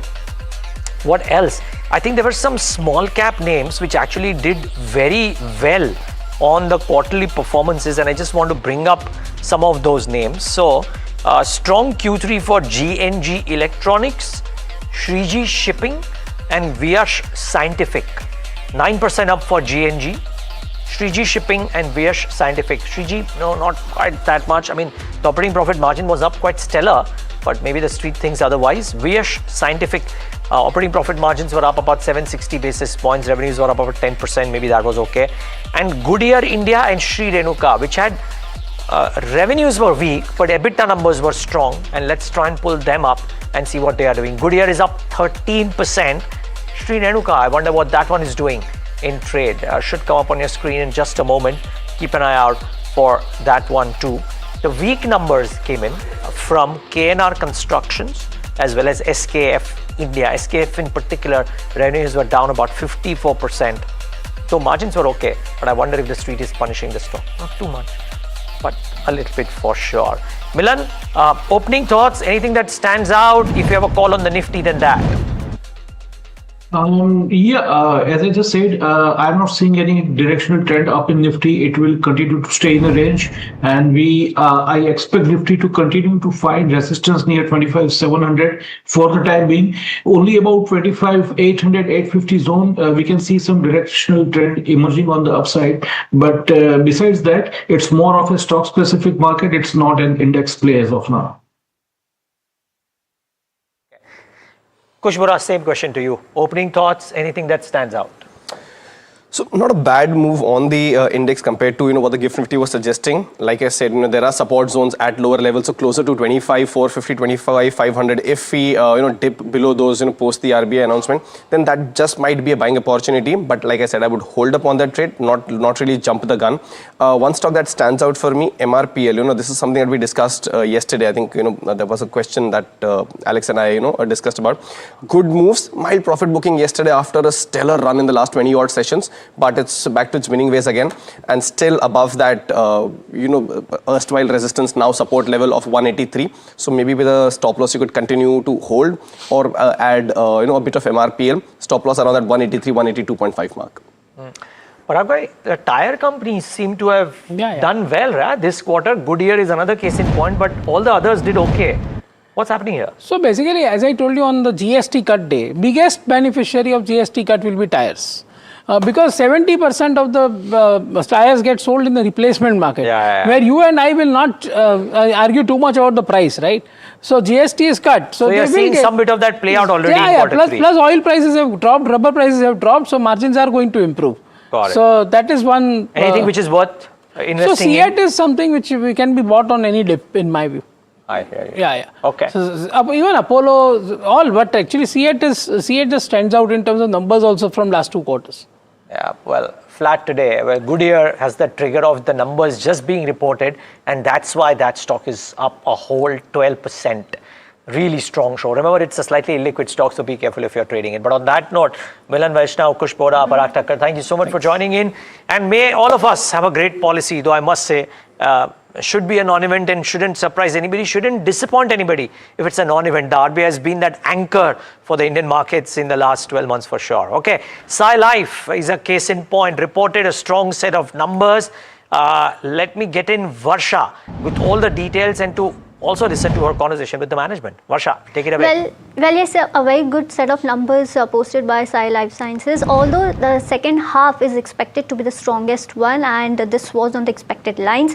The revenue was led by strong growth in CRO and CDMO services, and they saw sustained demand and healthy volume growth across key service lines. And the margin uptick that you're seeing is led by improved capacity utilization, operating leverage, and the cost optimization strategies that the company has been eyeing for. On onto the capex, if I were to talk about, already they've invested 405 crore in first half so far, and FY26 is expected at around 700 crore, and the capacity scale up is progressing as per the long-term roadmap. And I did speak with Krishna Kanumuri, who's the MD and CEO at Sai Life Sciences, onto how were the numbers and what lies ahead when it comes to medium term. Do listen in. I think the momentum, the early second half of the year for CDMO is typically stronger. And so we do expect the second half to be better than the first half. But that said, we also this year have seen much more uniform growth across quarters. So we probably won't, we probably have less seasonality than we normally have, but the second half will be stronger than the first half. Right. And so what about FY27? How should we see FY27 for, commercial projects in CDMO or CDMO? Do we have some visibility for next year which can help to beat this performance? Look, I don't know if we're going to beat performance or not. I don't want to be forward projecting, but we've always consistently said that this is a lumpy business. And we continue to maintain a growth forecast of 15-20% average over 3 to 5 years. But looking at what we see right now, we expect growth momentum to continue next year. But again, things can change because there are clinical trials, there's product launches. But as of now, we feel optimistic that next year we should have reasonably good growth. Right. And also, Mr. Kanumuri, what about the biotech funding? How's biotech funding playing out in light of this? How much growth visibility or conservatively you're expecting or you're targeting for CRO business as a whole? Just wanted to understand how is the US biotech funding playing out? So biotech funding is again slow. I think there is funding for clinical assets, which will probably help in the CDMO sector. There definitely is a slowdown in new company creation, which will have implications for the CRO business. But the offset for the biotech funding environment is that the larger pharma companies are establishing partners in India. So I think in the short term, for the next maybe 12 to 18 months, you will see large pharma primarily support the discovery business. And biotech funding will come back. Again, we can't put a time on it, but that will be accretive as it comes back. But the CDMO itself will benefit because a lot of biotechs are trying to take a lot of molecules through the clinic, which should affect the CDMO side of the business for sure. Right. And also, so any visibility of capex when it comes to FY27? Because in FY26, the capex is estimated almost 700 crore. But what are you building up when it comes to next year? And my follow-up question to that would be, what's the peak that you can think the balance sheet will take care of? Look, right now we're working on our capex plans for next year. Obviously, we have some plans in place. We'll give you more details when we have really locked down our budget. And a lot of our capex is driven by what we're seeing in terms of visibility in our pipeline, and also in terms of the technologies which our customers are wanting us to invest in. We will have an aggressive capex plan over the next 4 to 5 years. This is based on what we see as a market opportunity. But we will give much more details once we have our budgets in place for next year, which we don't have right now. Right. And Mr. Kanumuri, talking about the peptides, which are, I would say, one of the current hot topics in pharma. Just wanted to understand the capabilities of Sai Life Sciences. What are you doing there? Because peptides are coming in a big way across modalities, and it's not only about the GLP, but the overall, peptides portfolio. So we've been playing very strong in peptides for the last 4 or 5 years on the discovery side. And we are now making aggressive investments in terms of manufacturing capacity, also in peptides. But what has changed is the technology in peptides is evolving significantly. So we are working very closely with our partners to really look at what the next generation manufacturing technology in peptides will be. So our capacity is going to be more driven by technology first and scale later, versus just trying to build scale based on the current state of technology. Because to be relevant going forward, we have to have the most modern technology plans possible. to be effective. And we are very broad-based. We are probably one of the strongest peptide companies in India from a discovery standpoint, and we want to be able to carry these molecules through the clinic. So we're well positioned in the peptide space right now as we move forward. Right. And so lastly, how should one think of, margin trajectory as new capacities ramp up or as new capacities come in? Look, I think we've always guided to 28-30% as a steady state margins. Margins may go up or down. A quarter will go up or down based on asset utilization, product mix.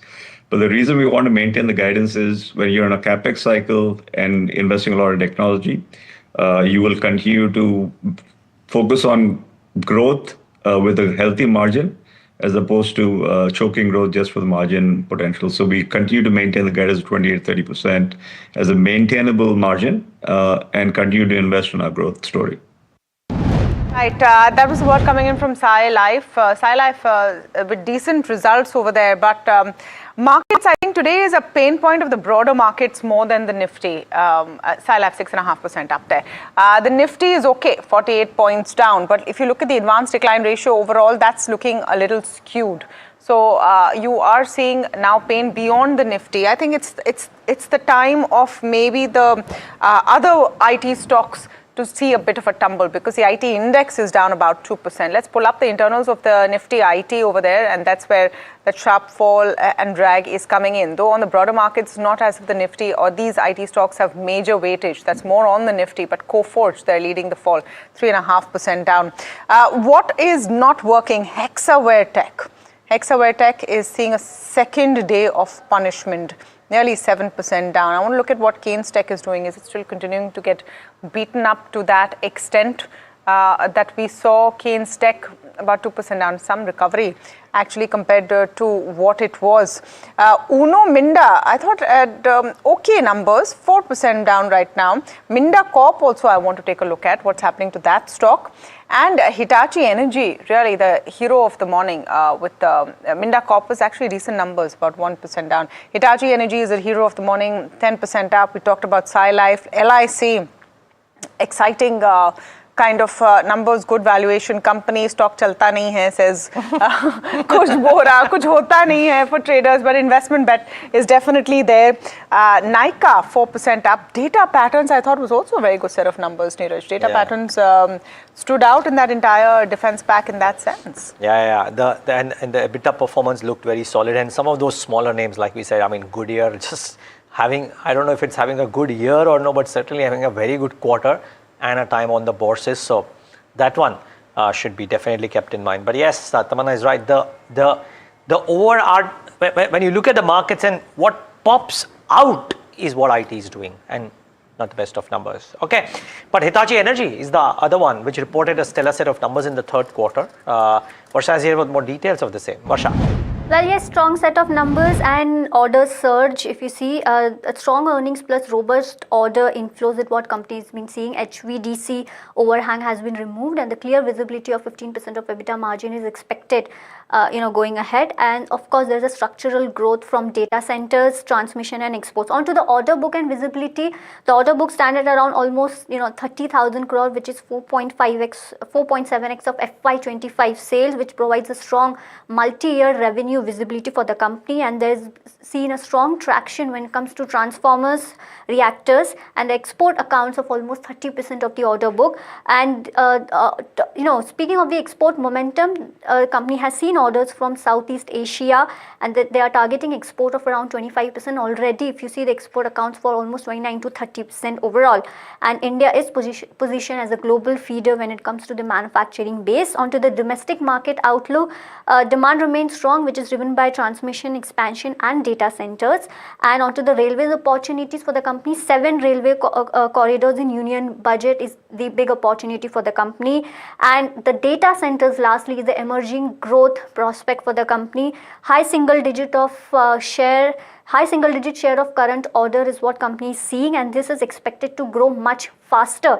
And the export demand is supported by global Hitachi bidding pipeline. So overall, good set of numbers, good order flow, and the strong demand coming from the data centers are some of the key factors which is working for the company.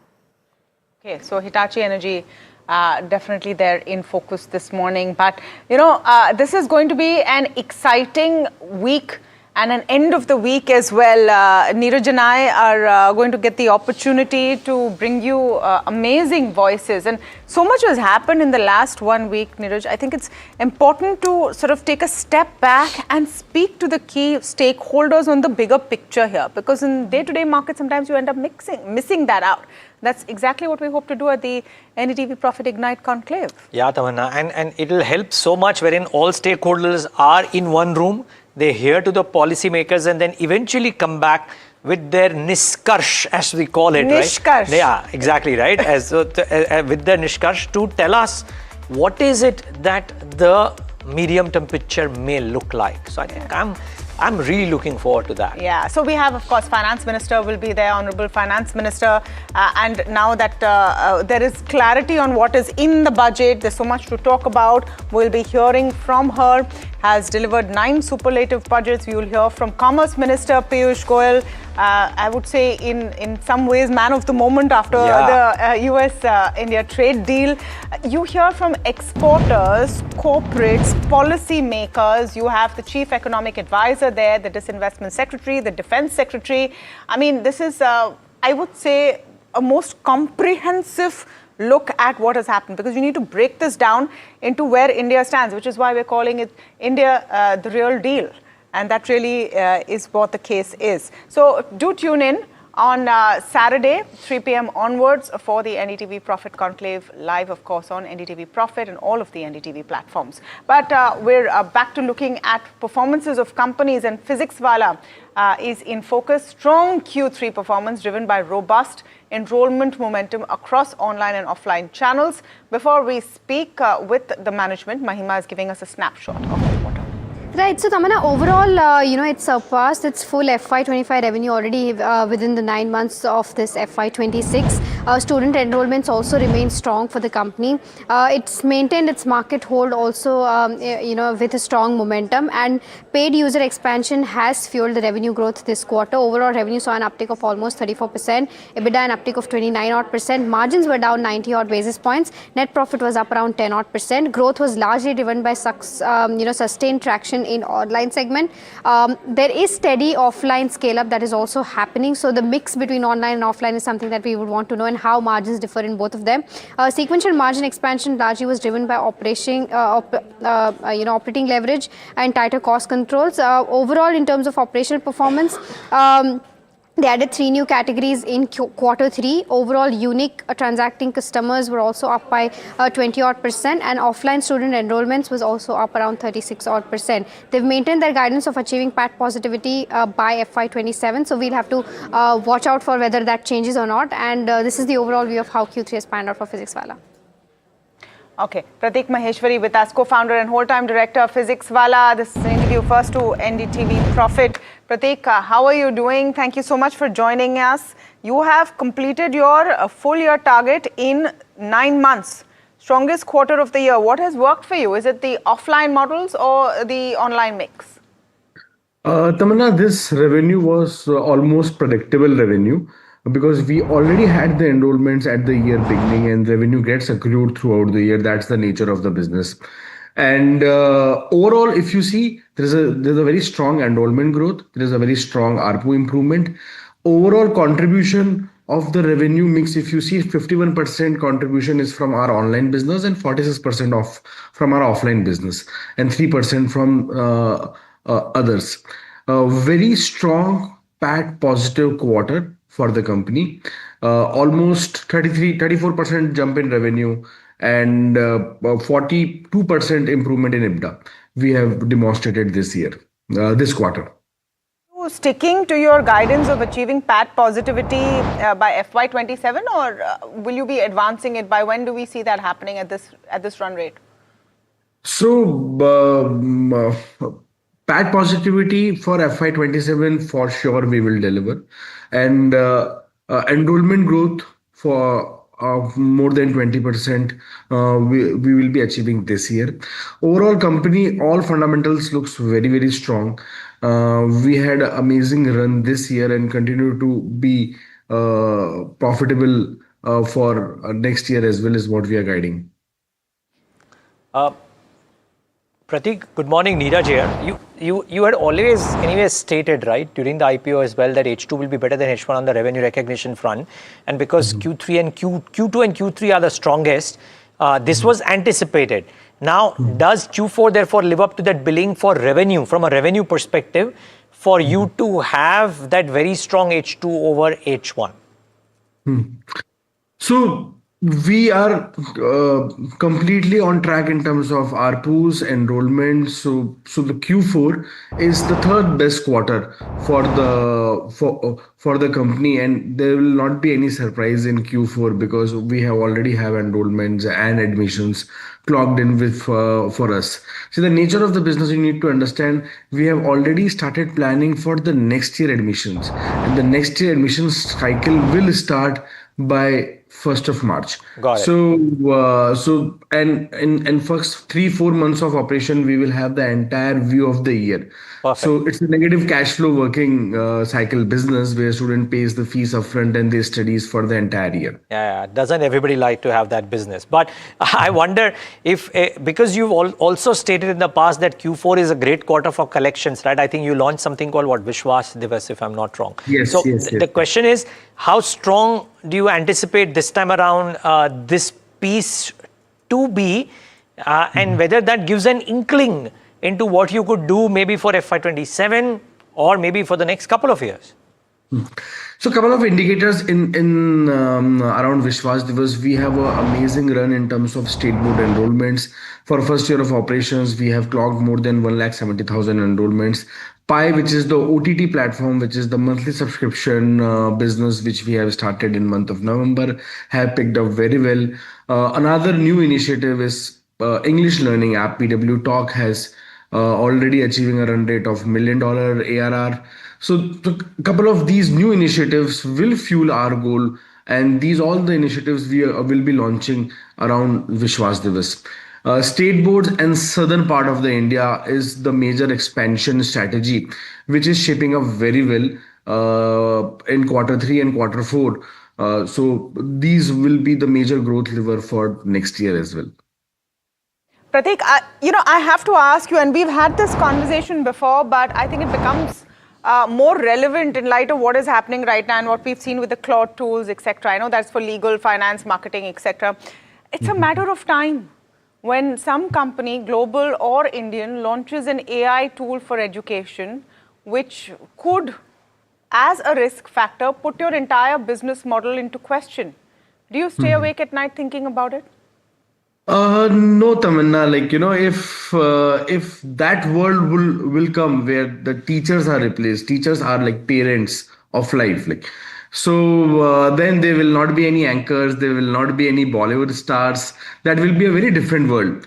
See, if you see, so basically, Pratik, Pratik, you're saying that we will be in thread before your teachers. No, so if you see the nature of, so teaching is fundamentally art. It's a storytelling. It is not like one shoe fits all kind of phenomena.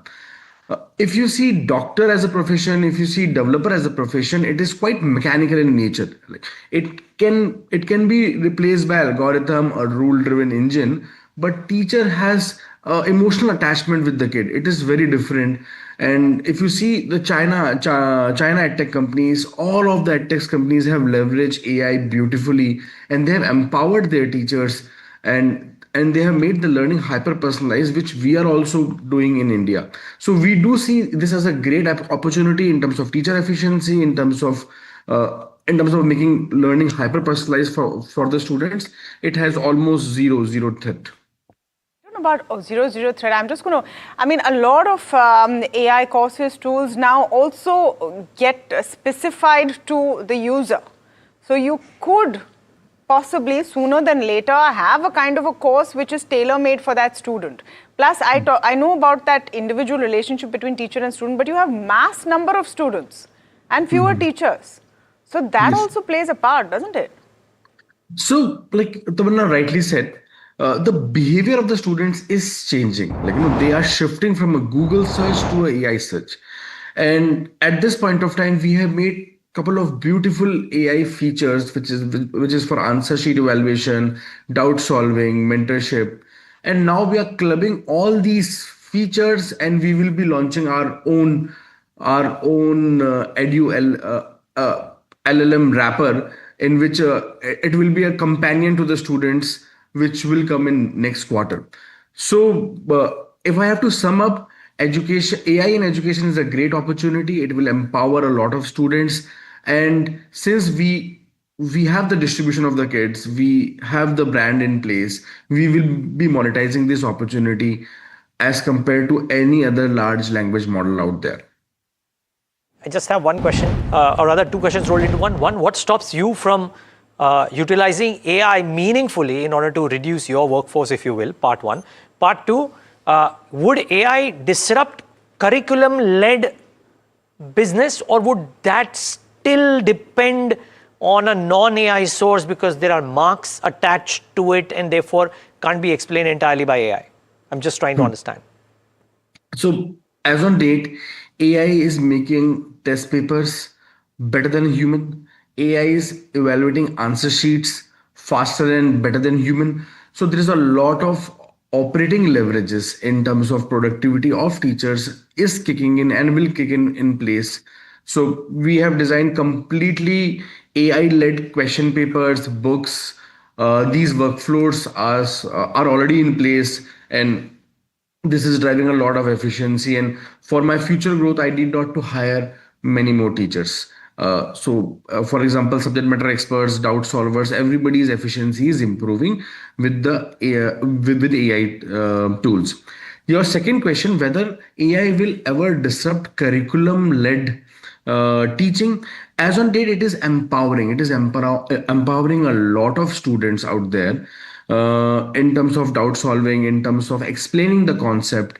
And we have launched our own SLMs, which is 10 times cheaper in terms of the large language models. So we hold this amazing repository of millions of data in terms of student doubts, in terms of their questions, assignments, and that data is something very precious, and that gives us edge over Indian students as compared to the large language model. Okay, Prateek, we'll leave it at that. All the best for the quarters ahead. Thanks so much for taking the time out and speaking to us. Thank you. Right, time for a quick break. On the other side, full tilt towards the RBI policy. Stay tuned.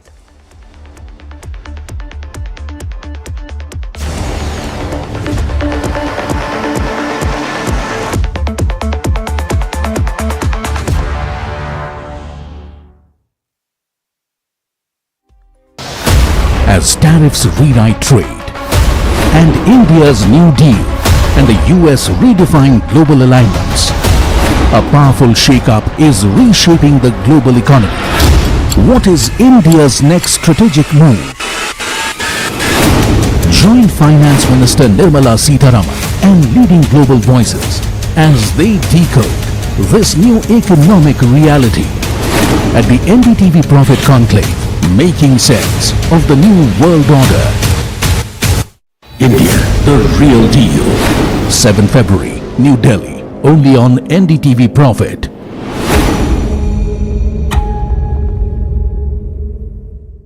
A very special moment for us as we announce NDTV Masterstroke, the NDTV Art Awards. M3M presents NDTV Masterstroke Art Awards.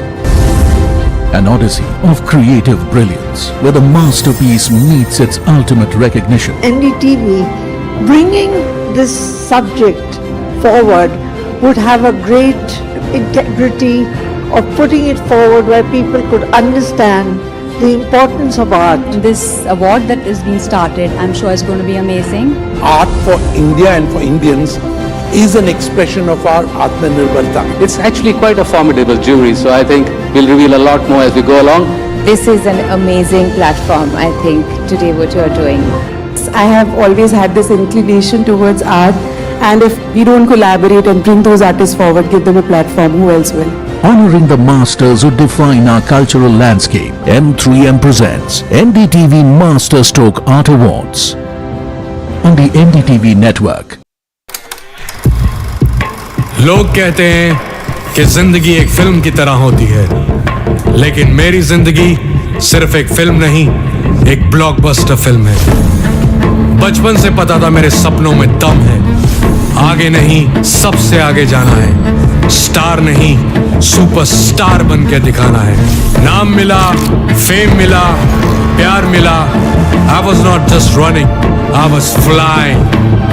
सबकी जुबां पे बस एक ही नाम, Yo Honey singer.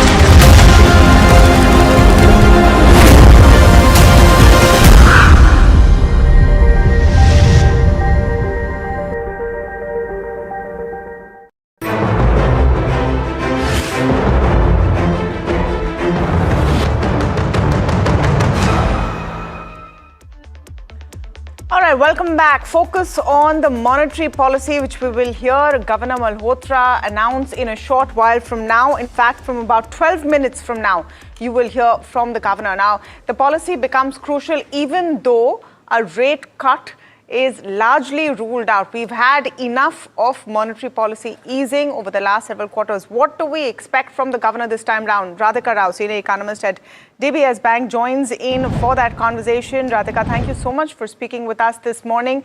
What really are you penciling in? There you have it, Alex Matthew also joining in from the Reserve Bank this morning. Radhika, let's hear your view. Hi, Tamanna. I think the central bank will, the governor and the MPC would have weighed the costs of action and inaction, right?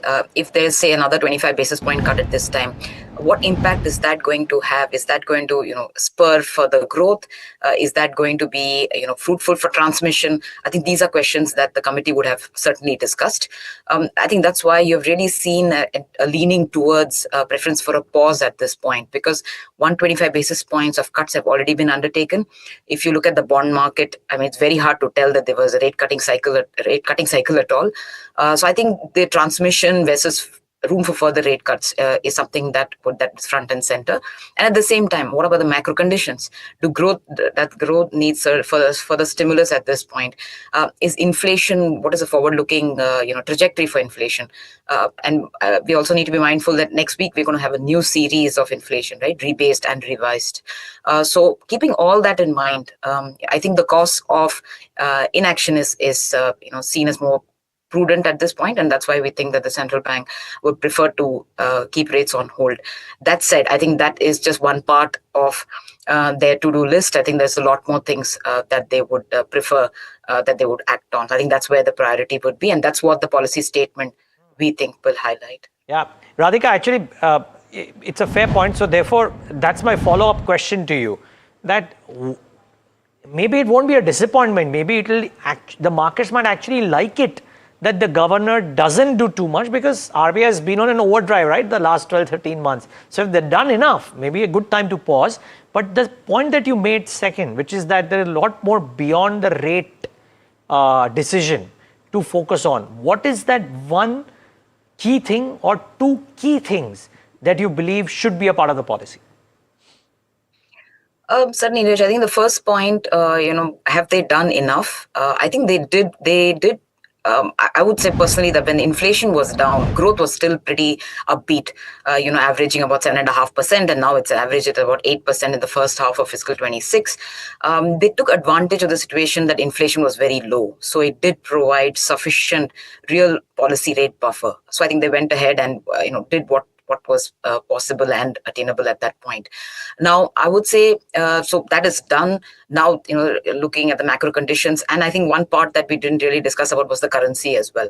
While again, if everything else calls for a rate cut, they could have still gone ahead. None of that calls for a rate cut, and you have a currency which is also under pressure. So net, again, there is very little room to cut rates further.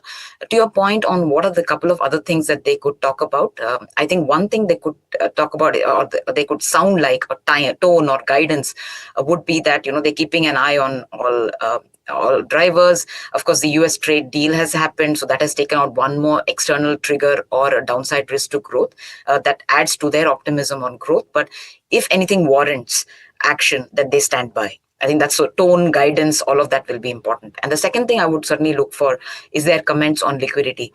Liquidity is right now, banking system liquidity right now is in surplus, but I think it's a bit higher than where they would like. So you could expect some VRR auctions as well. But their commentary on what is their leaning right now, it's not permanent liquidity. Do they do anything more on that front? Do they call on need for more government spending to again prevent leakage? So all of the things, I think comments on liquidity will be very important as well. And I mean, you asked for two. The third one is, of course, if there's any regulatory dispensation for banks, so that they could come back and be able to buy and absorb more bonds. That could be something else that financial institutions in general would be looking for as well. So certainly, I think the table is full. Probably not a rate cut, but many other things where they could be sufficient and more servings. Okay, very interesting points that you're making. Asta Gunwani joining us as well. Asta, your view on the last part of what Radhika was mentioning, which is the likely focus on liquidity, the likely focus on transmission of what has already taken place. Beyond what has already been announced in the way of liquidity measures, what do you think the governor can announce if the RBI wants to ensure the transmission of what has taken place? Because let's face it, the bond yields have not come off.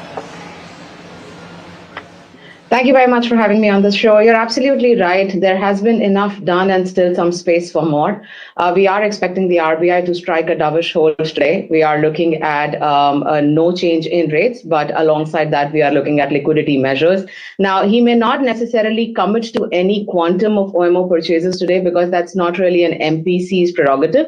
It's an RBI prerogative. But I think the governor has gone at great lengths to explain that the Reserve Bank of India stands ready to provide ample amount of liquidity as and when needed. Of course, we have seen some problem with transmission where 2-year, 5-year, 10-year yields have gone up quite materially, despite 4.5 trillion plus of OMO purchases and about $25 billion of FX buy-sell swap. Today is the day to not deliver through actions, but probably through assurance. And I think the governor will probably do that. Just as Radhika mentioned, we are also looking at measures to support the credit growth by the banking system, which is facing difficulties in garnering deposits. And as that improves, I think that the transmission will go back on track. Okay.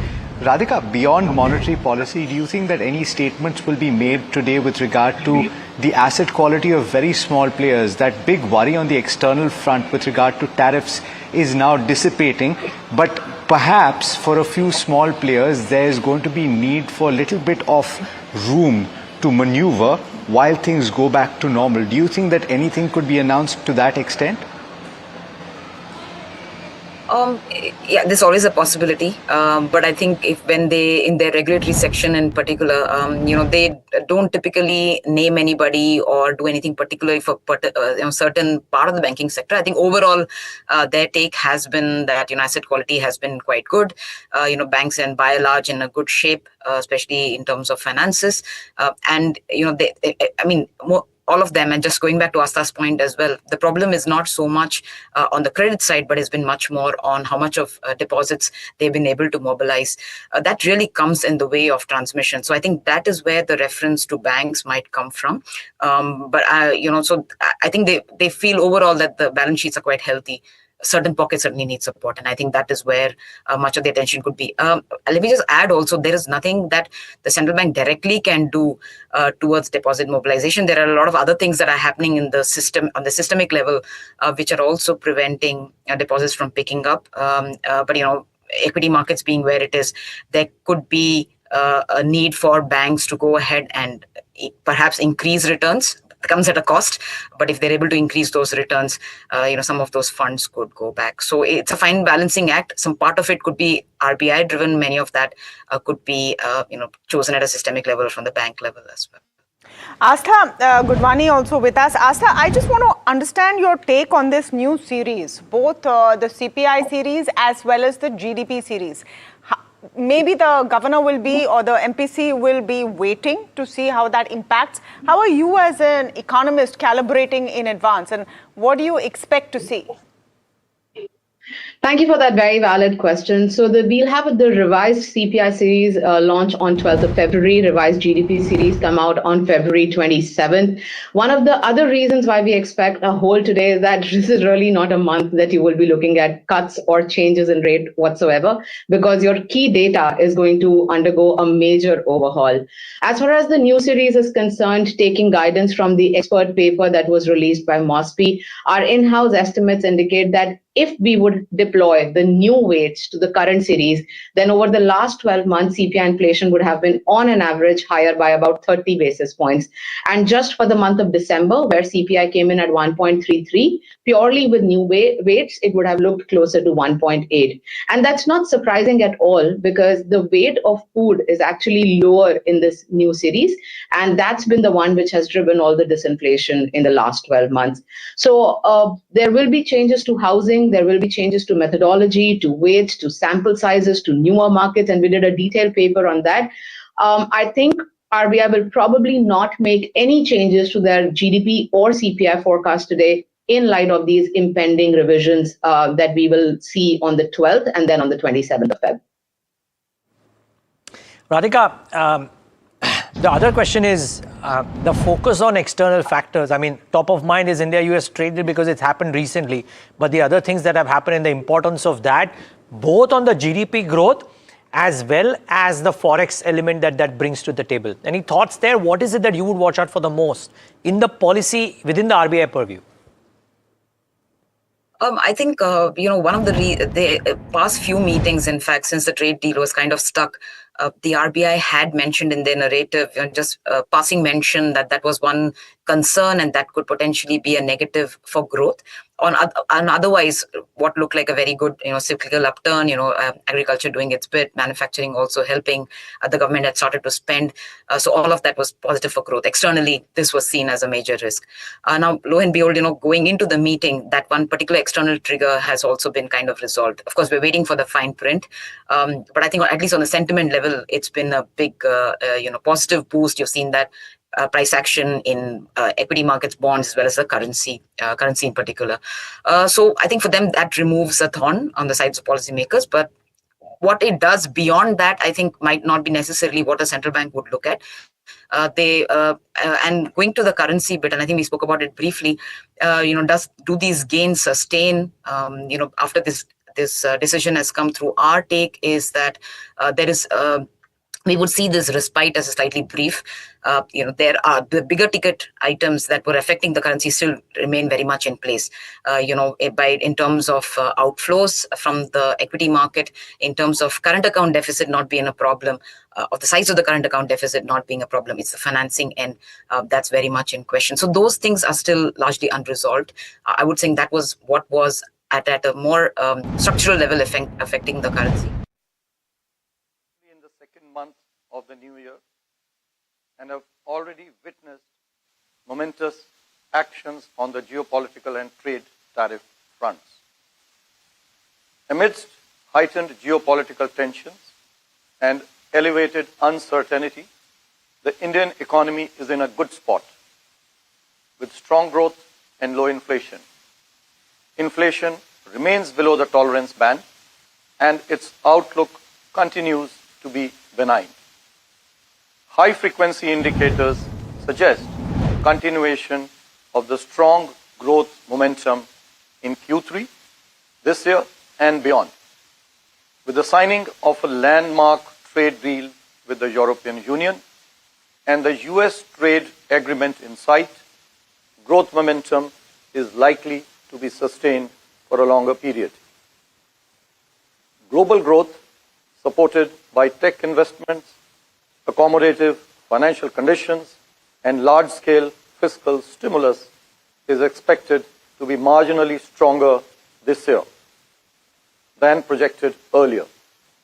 However, the confluence of escalating geopolitical frictions and rising trade tensions is unraveling the existing world economic order. Inflation outcomes are heterogeneous across jurisdictions, remaining above target in most advanced economies. prompting divergence in monetary policy actions as central banks near the end of their current easing cycles. Against a global backdrop that has increasingly become more cautious, bond market sentiments remain bearish, reflecting fiscal sustainability concerns. However, equity markets driven by tech stocks remain upbeat. The Monetary Policy Committee met on 4th, 5th and today to deliberate and decide on the policy repo rate after a detailed assessment of the evolving macroeconomic conditions and the economic outlook. The MPC voted unanimously to keep the policy repo rate unchanged at 5.25%. Consequently, the STF rate remains at 5% and the MSF rate and the bank rate at 5.5%. The MPC also decided to continue with the neutral stance. I shall now briefly set out the rationale for the MPC's decisions. The MPC noted that since the last policy meeting, external headwinds have intensified. Though the successful completion of trade deals augurs well for the economic outlook. Overall, the near-term domestic inflation and growth outlook remain positive. Headline inflation during November and December remained below the tolerance band of the inflation target. The revised outlook for CPI inflation in Q1 and Q2 of next year at 4% and 4.2%, respectively, revised slightly upwards, continues to be benign and near the inflation target. The slight upward revision in the inflation outlook is primarily due to increase in prices of precious metals, which contribute about 60 to 70 basis points. The underlying inflation continues to be low. On the growth front, economic activity remains resilient. The first advanced estimates suggest continuing growth momentum, driven by domestic factors amidst a challenging external environment. The growth outlook too remains favorable.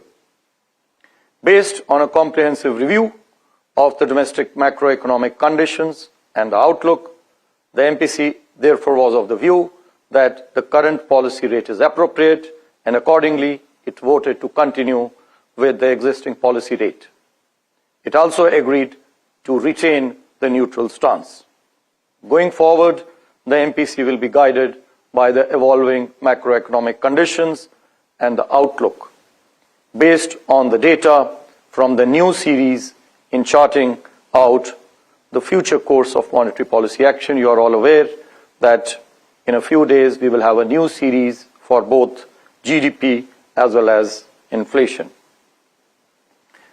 I will now dwell on the assessment of growth and inflation. First, growth.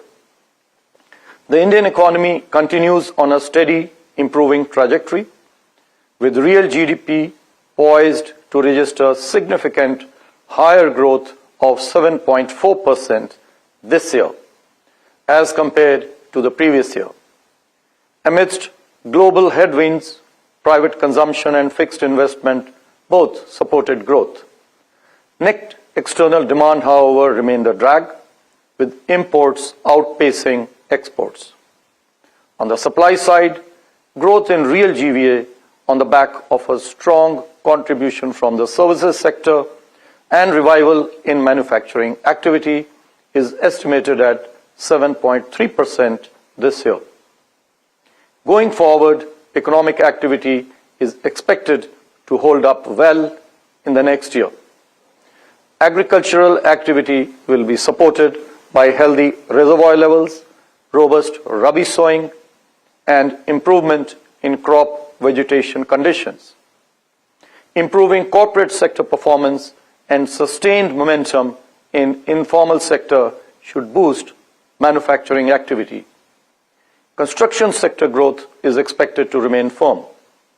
Services sector should continue to be resilient with strengthening domestic demand. Early results from IT firms suggest an improvement in business activity. On the demand side, the momentum in private consumption is expected to sustain next year. Rural demand remains steady with improving agricultural activity and rural labor market conditions. Recovery in urban consumption should further strengthen with continued support from GST rationalization and monetary easing, among others. High capacity utilization, accelerating bank credit, conducive financial conditions, and government's continued emphasis on infrastructure should give an impetus to investment activity. Moreover, several measures announced in the budget should be conducive for growth. You are all aware that one of the kartavs, one of the pillars in the budget has been on sustaining growth. The recently concluded India-EU FTA and the prospective India-US trade deal, along with several other trade agreements, will support exports over the medium term. Services exports should remain resilient. The spillovers emanating from geopolitical tensions, volatility in international financial markets, and shifting trade patterns pose risks in the outlook. Taking all these factors into consideration, real GDP growth projections for Q1 and Q2 of next year, that is 2026-27, are revised upwards slightly to 6.9% and 7% respectively. The risks are evenly balanced. I may mention that we are deferring the projections for the full year to the April policy, as the new GDP series will be released later in the month. I now come to inflation.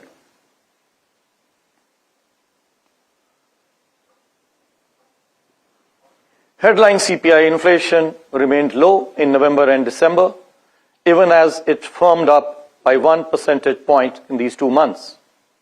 This increase was largely driven by the lower rate of deflation in the food group. Excluding gold, core inflation remained stable at 2.6% in December.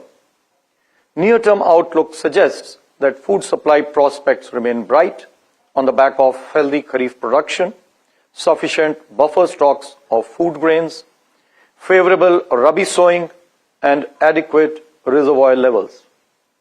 Core inflation, barring potential volatility induced by prices of precious metals, is expected to be range-bound.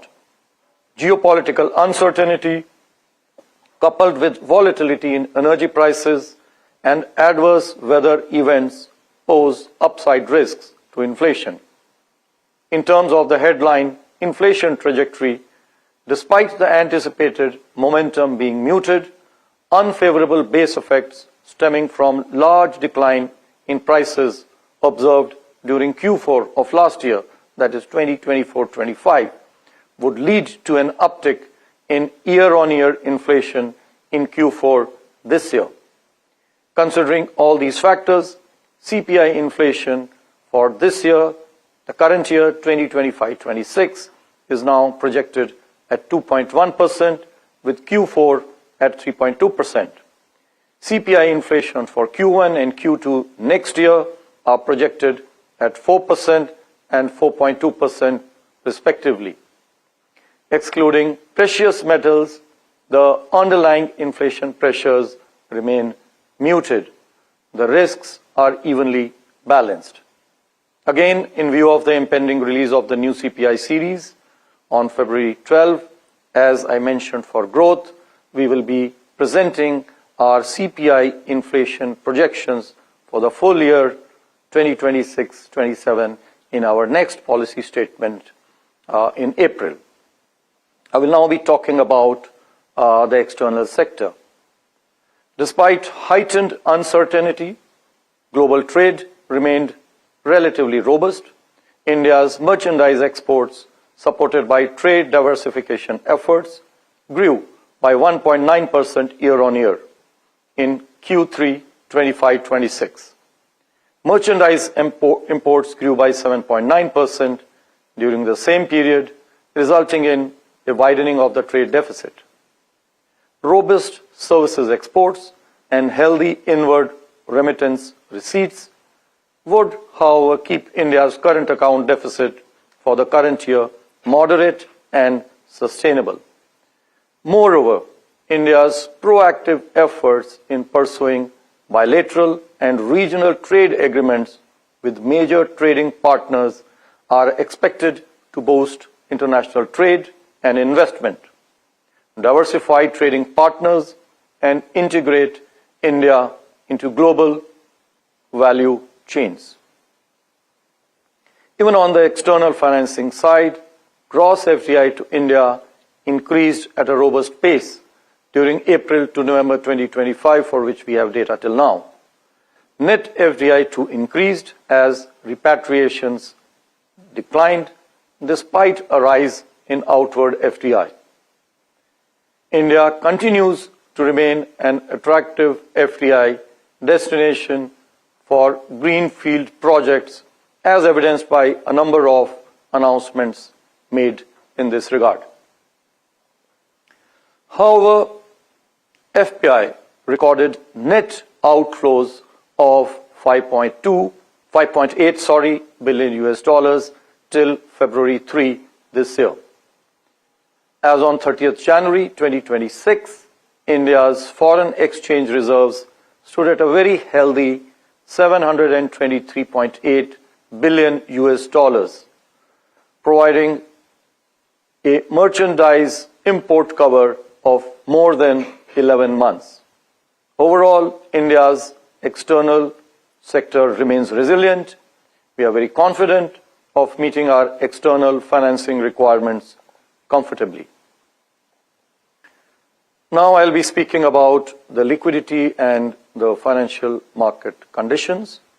System liquidity, as measured by the net position under the LAF, which is the Liquidity Adjustment Facility, stood at a surplus of 70,000 crore on a daily average basis since the last MPC meeting in December 2025. There has, however, been an uptick, I may mention, in February, and now it is almost 2 lakh crore rupees. The Reserve Bank undertook several measures to provide durable liquidity in December and January based on assessment of systemic liquidity and its outlook. We announced and undertook further durable liquidity augmenting measures in the second half of January and February 2026.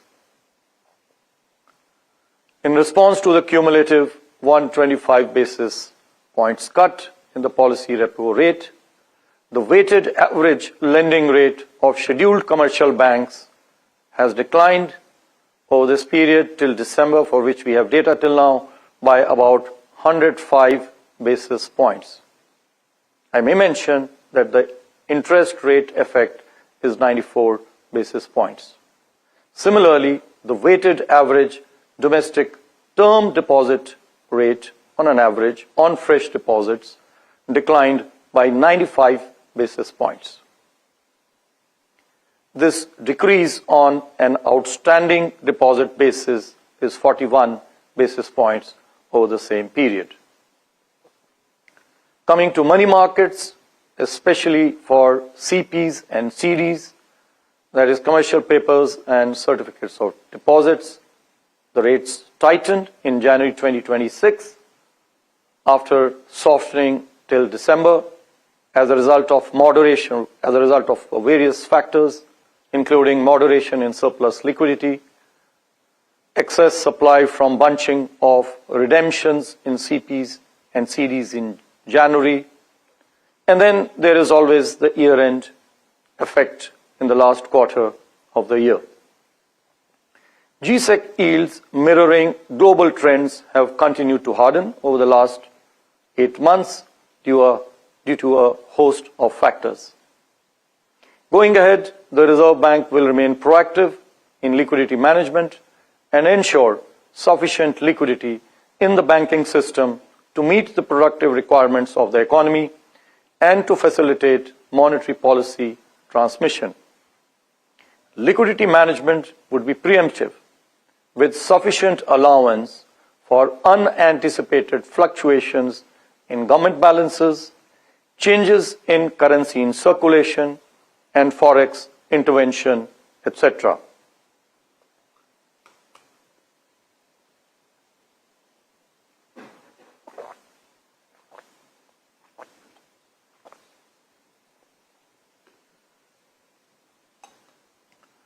I'll now talk about financial stability. The system-level financial stability parameters related to capital adequacy, liquidity, asset quality, and profitability of scheduled commercial banks continue to remain robust. Similarly, the system-level parameters of NBFCs too are sound, with adequate capital position and improved asset quality.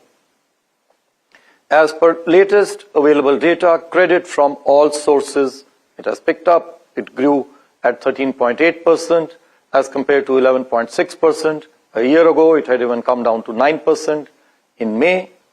Bank credit too recorded an uptick in recent months.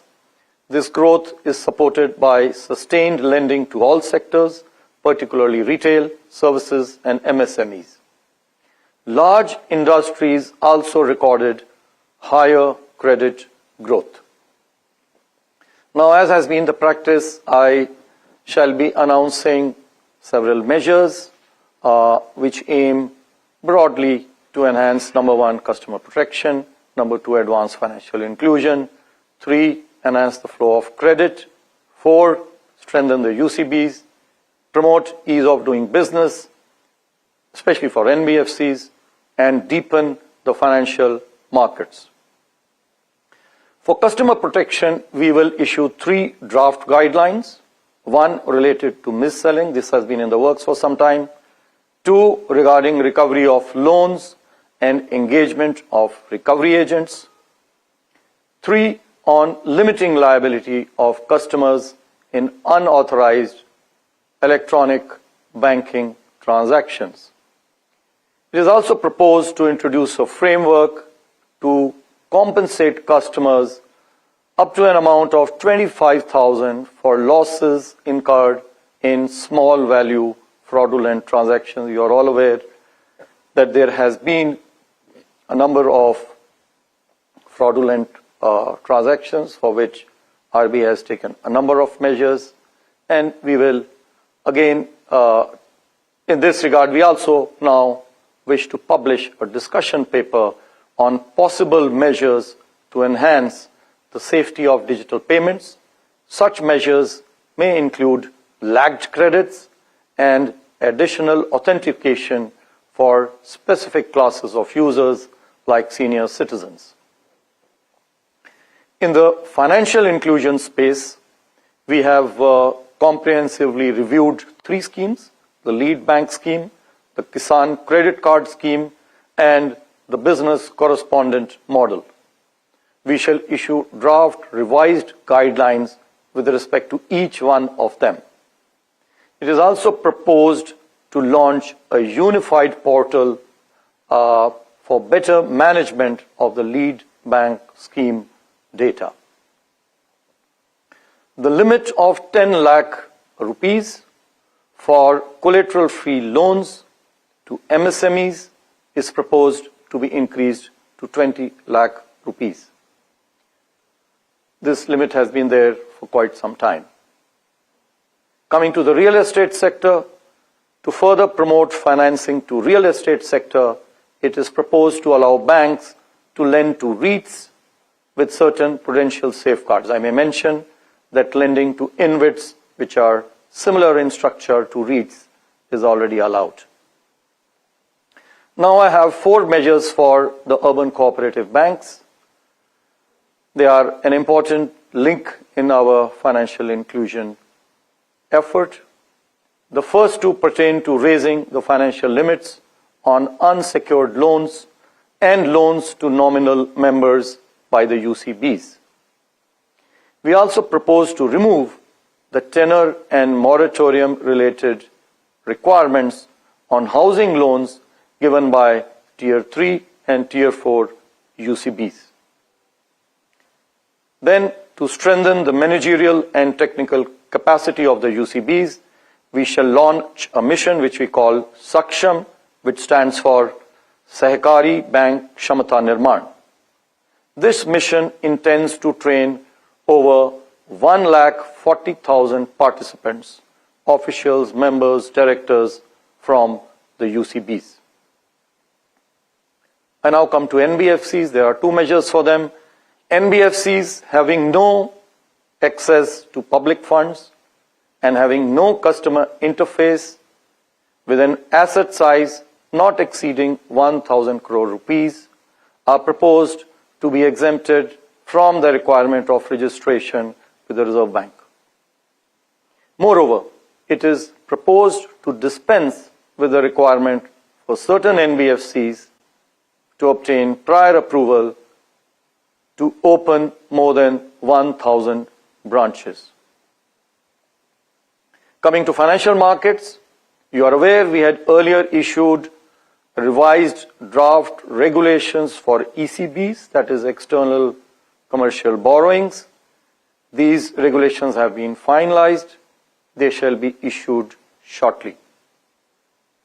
We also propose to remove the limit of 2.5 lakh crore rupees for investments under the voluntary retention route. Investment through this route, that is the voluntary retention route, in each category of securities, central government securities, state government securities, corporate bonds, will be subject to the investment ceiling for the respective category under the general route. Furthermore, in pursuance of the announcement made by the Finance Minister in the Union Budget of 2026-27, we propose to issue the regulatory framework for derivatives on corporate bond indices and total return swaps on corporate bonds. It is also proposed to issue draft revised guidelines for authorized dealer banks and standalone primary dealers, allowing them more flexibility in undertaking foreign exchange transactions. Now, before I conclude, I would like to inform that Reserve Bank observes the Financial Literacy Week every year on specific themes of financial education. The campaign this year will be launched on 9th February, Monday, coming week. In continuation of our ongoing endeavor on re-KYC of bank accounts, you are aware that we had launched a campaign for re-KYC and financial inclusion earlier this financial year.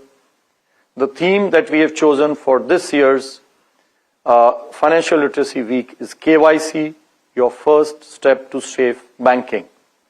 I urge all banks as well as participants to actively take part in this campaign. To conclude, the Indian economy continues to register high growth despite a challenging external environment clouded by geopolitical uncertainties. Benign inflation provides the leeway to remain growth supportive while preserving financial stability. We remain committed to meet the productive requirements of the economy and sustain the growth momentum. Thank you, Namaskar, and Jai Hind. All right, the RBI governor delivers as expected, rates unchanged. This was largely penciled in, so the repo rate now stays at 5.25%. Inflation, tad higher. I mean, I would even call it a big move. For FY27 will be at 4% versus 3.9%, which was the earlier estimate. for the first quarter, that is. For the second quarter, it's at 4.2% versus 4%. So tad higher over there. Even for FY26, slight move up. The fourth quarter of FY26 has moved from 2.9 to 3.2%, but well within tolerance limits. The GDP growth outlook has also improved for second quarter of FY27 and for first quarter of FY27. I think this is going to give a bit of, it's gotten a bit of fillip thanks to the trade deal as well. But the one line that stood out for me, Neeraj, and I don't know what you think, is the governor saying IT firms suggest improvement in business activity. Yeah, it did stand because it's the first time that I've heard him speak about IT service firms. Separately. And if that is what he meant. So that was interesting. But beyond that, some measures for liquidity for NBFCs, nothing dramatic, but welcome. Stance neutral as expected, stance maintained rather as expected. Growth projections not bad. Tamanna, he did refer to the EU and the US trade deal. So yes, no surprise there that there is some expectation of growth getting a push from those deals as well. So largely on course, I think it's pat in line with what we were talking about in the morning, to be honest. Frankly, what stood out is that he has not given an FY27 inflation estimate or a growth estimate because we were waiting for the new parameters to come. Alex, what will come in the next couple of weeks becomes more important than what has happened now, perhaps. And, we'll get Alex in on that and some of our guests as well. But if you have, Neeraj, Feb 12th as the new inflation series and then later on in Feb as the GDP series, I think that will take center stage. Yeah, in fact, let's pose that question to Mr. R. Gandhi, former Deputy Governor of Reserve Bank of India. He joins in right now. Sir, thanks so much for taking the time out. What is your initial thought? Because it was expected that the MPC will keep, what the MPC has done is largely what was anticipated. So no big surprise except for a wait and watch mode and some numbers given and some liquidity measures taken. What stood out for you, sir? That's correct. All around expectations were definitely that MPC will hold on, having brought the rates to so low at in recent times to 5.25. There is further cutting down that is not feasible at all. And inflation is behaving very well. So there is no question of even looking at upwards. So that way, it's a neutral stance and keeping the powder dry and looking ahead with more optimism. So that way, MPC has done what generally everyone believed it will do. There was no other expectation. What would you anticipate would be, let's say, some telltale comments around both inflation and growth in the next policy, sir, as we move to what arguably will be a new way of looking at these numbers by that time? Of course, everyone looks forward to the revised way of calculating the inflation and the GDP. So that will give quite a bit of room for discussions and reassessment of the numbers. Basically, it will be the numbers which will be debated upon. Otherwise, the economy, just because we are going to measure inflation and GDP in a different way, the actual facts on the ground is going to be different. No, it is the way of looking at the optics, that is what will change. That's my first interaction. Within short while, the dust should settle down among all the people and move smoothly into the new regime of calculations. That's the first one. Given that, they let that be maybe. My own expectation going forward in the next round, when the MPC will be meeting, that will be in June. Is there going to be a different action within these 2 months? Do we expect something totally different which will kind of disturb the current balance that we have? That is unlikely because the domestic factors are definitely more positive. Risks are not seen on the downside, both for inflation and growth. If at all, surprises will be on the upper side. In terms of growth, the growth momentum could be further enhanced because of the clearance of trade tariff-related arrangements. That would mean that growth, there could be positive improvement. That is expected. Inflation unlikely to be rearing its head again. That's also not there. So that would mean that there will be expectations for further action by the MPC. But what action is possible? We will be reducing interest rate. That is going to be difficult for the reason that savers, especially household mobilization of household savings, the large extent depends upon the deposit rates. So any further cut in the repo rate can impact the fixed deposit rate, which a large section of the population depends on. So that's why I won't look at rate cut, rather non-rate cut related way of supplying for the liquidity and supporting the interest rate being up. That's what we should be aiming. Perfect, perfect. Abhik Barua also joining in this morning on our conversation. Jayesh Mehta with us of DSP Finance.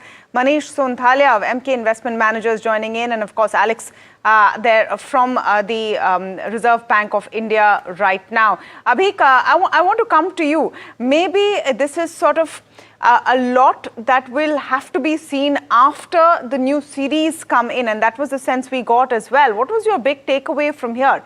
Inflation largely in line, slightly up. GDP largely in line, slightly up in terms of projections because of the trade deal, but too early to really bake in all of these fast-moving indicators? Yes, absolutely. Sort of, I think it was very prudent to kind of not, get ahead of on the RBI's part, not to get ahead of themselves and wait for the numbers to come in. As Mr. Gandhi pointed out, it's unlikely that the numbers will be significantly different in terms of the the growth estimates that are currently there. I expect, and I think the market as a whole expects inflation to move up slightly on a level basis from the current series, and perhaps GDP also to move up a little. I second your point that for the first time there's an emphasis on the improved performance of IT services, and I think that's an important signal because there is a lot of concern about where the Indian tech sector is headed. So I think even a brief mention of that was warranted. What was kind of slightly disappointing was the fact that transmission to the government bond market has been very weak. It's sort of gone the other way. And what has effectively happened is that there's been a sort of a floor set to the GSEC, the critical GSEC yields. And I think a little more sort of assurance, apart from the promised liquidity measures, that rate cuts are possible if things go well, etc., could have helped the market at a time when it anticipates significant bond supply, both from the center and particularly now from the states. States are becoming a bigger player in the bond market, almost as big a player as a central government. So I think that's the bit that I find slightly disappointing, but you can't really blame the MPC. There are too many moving parts, too many unknowns, and I think this is perhaps the best that they could do under this sort of cloud of But just on that point of signaling and how the bond market has taken it, Jayesh, I want to get you in. We have been speaking for the last few days about bond yields, about currency and what the RBI could say and do and signal. Do you think that enough was said and done? No, I think in terms of saying, I don't think anything is really required because they've done enough OMOs. Liquidity is very high, and of course, their 10 always has been OMOs are for liquidity. So announcing it doesn't make sense, but I do expect them to aggressively intervene, and they should aggressively intervene in secondary market. While people are feeling comfortable, 665, 670, it's okay because it went to 678 and came down to 670, 665. But I think we should really, with the kind of overnight rate we have, we should look at much, much lower than 6.5. And there is a demand supply mismatch, which is very true. Of course, RBI did buy a lot of bonds in last couple of months, but it was much later than maybe hopefully they would have started earlier. But nevertheless, Now there's no point announcing an OMO, but at least on and off secondary market, they can actually buy, and they can also do a operation twist, which is buying long dated and selling short dated in the market. So that should really help. I hope they do one before March end. Okay, so that should ensure that some elements of transmission take place in the bond market. We've also got Manish Sonthalia joining in. And Manish, really from the perspective of the equity markets, what did you make of this? Because ultimately the expectation going in was not very high, particularly because of what Governor Malhotra himself spoke about. The fact that there are new series coming through on growth and on inflation. How does the equity market take this in your opinion? Yeah, so there was no expectation of a rate cut broadly, and that is what has come about. Concerns were around the liquidity aspect. In spite of OMOs, liquidity has basically remained tight, and we have concerns on the capital markets around the 10-year GSEC yields. I think on that front, whatever could have been done by the central bank has been done, and I think nothing negatively surprising on the monetary policy side as far as the capital market, stock markets are concerned. We are more focused on how the ramifications of the trade deal and how the earnings season would play out. So that's how I would look at it. Okay. Jayesh, your opinion on the liquidity, because Manish is speaking about it being relatively tight, but then the governor's already mentioned in February you were talking about 2 lakh crore rupees as measured by the liquidity adjustment framework. That tends to reduce a little bit heading into the end of the year and the start of the new one. But do you think that liquidity is going to be an issue? And is the only way in which that transmission in the bond markets take place is if the RBI comes in and intervenes, as you pointed out? So liquidity, I think they have enough liquidity. They have added up in last 2 months. From December onward, they have been aggressively adding liquidity. So from an overall liquidity perspective, banking system liquidity perspective, we are in surplus, and that's pretty good. So that's not a problem. In fact, maybe a little bit of tweaking on their reverse repo VRRR. That also has helped overnight rates, which has a little bit tightened, but overnight rates are very, very conducive and soft, right? I think the problem is on the 10-year yield or a long-term yield, and that's mainly, if you look at the demand and the supply, right? So total yearly supply of Government of India, and you have these three buyers, which is the bank, mutual funds, and bank, provident fund, and insurance companies. And you always need a fourth buyer, which normally would be a foreigner or Reserve Bank of India. I think this time, not the foreigner came, Reserve Bank came much later, but they need to come a little bit more aggressive. Also, state loan supply is a challenge. That's huge. That's also causing a problem. And that's where we are a little bit in the conundrum. Maybe this time around, Reserve Bank needs to buy more. As I said, liquidity is enough, so they can't announce in the monetary policy meeting, but they can always do an operational twist, which is liquidity neutral, where they buy long tenor bond and sell short-term bonds. So something like that, I would think they should do before March end. That will help the bond yield. I just want to get a quick word from Manish. Manish, market's in a bit of a funk right now, and I don't think the policy could have done much to improve the mood. Maybe some talk about guidances and future prospects, but without the new series, really, what can the governor say? What do you think is the prevailing concern right now from a market's perspective? Is basically the gross borrowing number as announced in the budget, 17 lakh crores, and not to mention the state borrowings. That is keeping your 10-year GSEC yields elevated and transmission not really happening.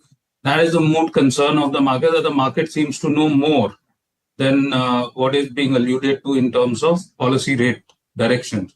And, it's overshooting that. So from that point of view, does it warrant some policy action is what the markets are concerned about. So 17 lakh crores borrowing number, central government, plus a very big, non-ponderable as far as the state borrowings are concerned, that is keeping the interest rates elevated. That is basically the worrying point. Okay, Mr. Gandhi, you've heard some of the comments that have come in. Is there a missed trick in this policy, or is it fine and some ground could be covered by the next policy as well? Because we know that the RBI has been the one which has done a lot of action in the past 12 months as it is.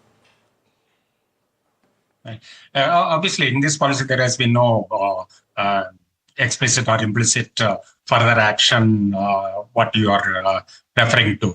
But probably the April policy, we can think about something more specific. But again, I would believe that monetary policy typically looks into the credit rate, because the aim of monetary policy is always to influence the prevailing interest rate in the credit market, not in the GSEC market.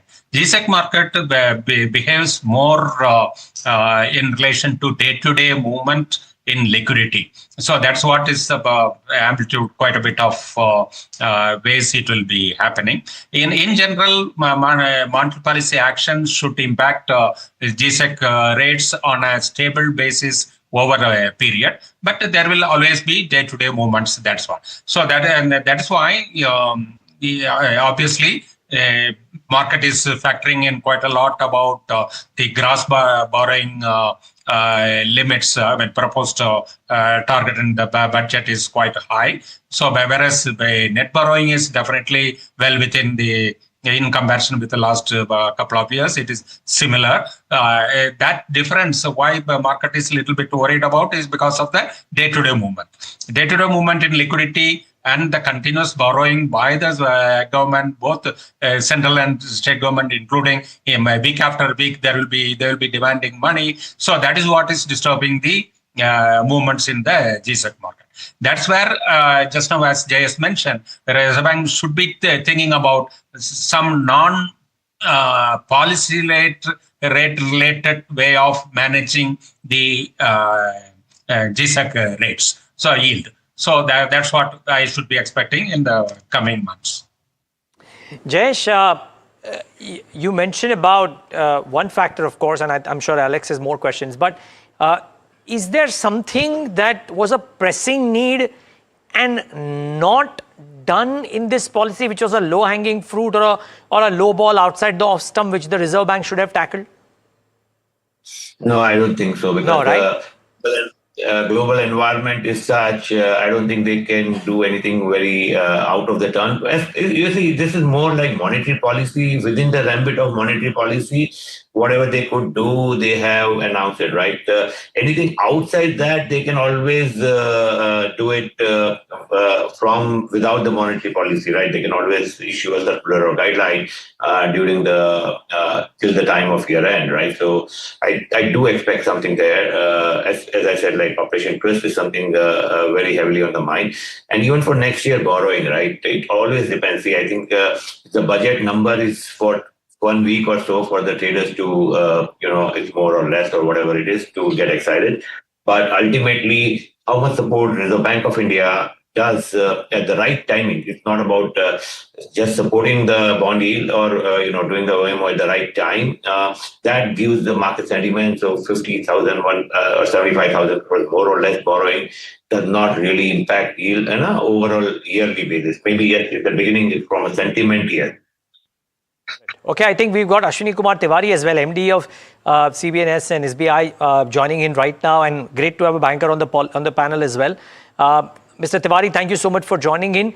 Your first thoughts on the policy, did it tick mark most things that you had in mind, or was there something around liquidity, something around commentary that you would have hoped for further?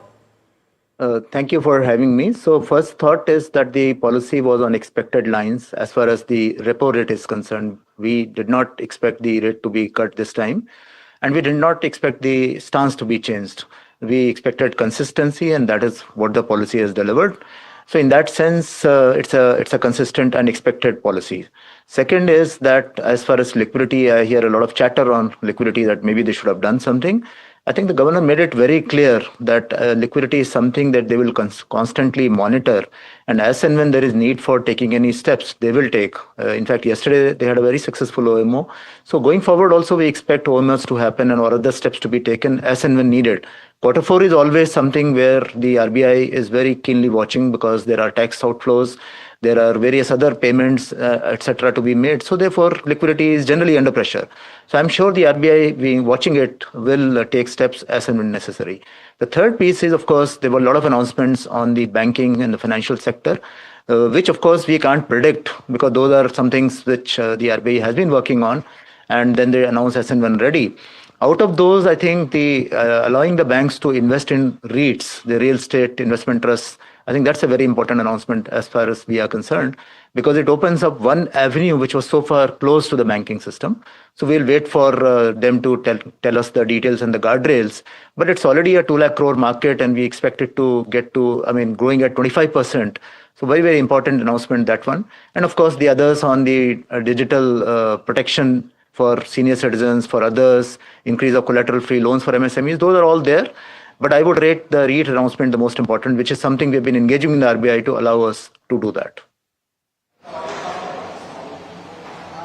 Oh, very interesting, Mr. Tiwari. In fact, I was going to ask you about the MSMEs, but let me ask you a broader question first, which is that Governor Malhotra alluded to improving credit growth. In fact, he spoke about the system as a whole, and he said that it's coming towards 13.8, close to 14%. As the largest lender in the space, can you give us some insight into which pockets you're seeing this growth in? And two, what is the implication of the increase in that collateral-free loans to MSMEs? Is that going to tide some of these entities over what could be a little bit of a tough time? No, so we have seen good growth with our bank also for the last 2-3 quarters, and all sectors are growing, whether it's retail, whether it's mortgages, agriculture, MSMEs. Only the sector which was not growing as fast was corporate, and that too had a 7% growth in September. We expect that to do better in this quarter. And therefore, all sectors are growing, very good credit growth. And I think this is very much needed. If you look at the larger picture, the credit to GDP is still 56% in India. And if we have to achieve the Viksit Bharat goals, we need to actually triple this number. So I understand, of course, that in 1 year we can't do it. But if we have a consistent 12 to 14 or 15% growth over a period of time, I think that would go a long way in boosting credit growth across the sectors. So that's on the credit growth side. Now on the MSME, I think the collateral, nobody was asking collateral for MSMEs because they are all covered under the CET SME scheme. The difference is that now we will not ask for even this cover up to 20 lakhs. And to that extent, this fee, which was paid about 1.6%, will also not require to be paid. And that will make the MSME credit more affordable for the smaller SMEs. So in that sense, it's a good measure because the smaller SMEs are not that strong financially, and they need all the benefits, all the support they can get, both in availability and affordability, which is what this announcement has done. Mr. Tiwari, of course, you can comment primarily about your bank, but in your opinion, therefore, from what you're saying, the opportunities that you're seeing right now would suggest that FY27 could see a significantly higher rate of growth. Could we head towards the higher teens? So our in-house forecast was 10 to 12, and we have increased that slightly in the recent past. So I do think that the next year is going to see maybe a higher growth. Because one, we have some levers opening up. I mentioned REIT, which is we also have the mergers and acquisitions, final guidelines coming up. So these levers which were not available will be available next year. And to that extent, I think we will have further possibilities and chances to grow more. So I do see the growth increasing beyond what we have achieved in this year. I agree with you on that. Fair call. Mr. Tiwari, we'll leave it at that. Thanks so much for taking the time out and being with us. Really appreciate your time. Thank you.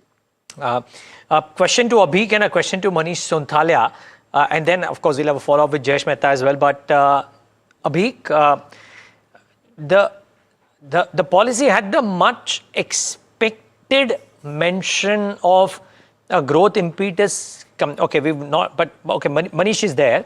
Manish, the policy had a much expected mention of growth impetus coming in through the trade deals, but also mentions of how the actions that have done in the past will help growth in urban India. Rural is picking up a mention of IT service businesses results, which I've never heard the RBI say. All of that come in. Now, the fact of FY26, Manish, has been that everybody's underestimated growth and the reported growth, the real growth, not the nominal one, has been higher. Can that trend continue with all the moves that have been done thus far? I hope so, and it looks like that whatever projected numbers have been made by the central bank will come about, and we'll do slightly better than that. Of course, in the backdrop of whatever we are hearing about in the IT space, because Indian IT is traditionally IT services and GCC, and if AI disrupts, then obviously that will have ramifications on our overall fiscal maths, the receivables that we have from IT exports.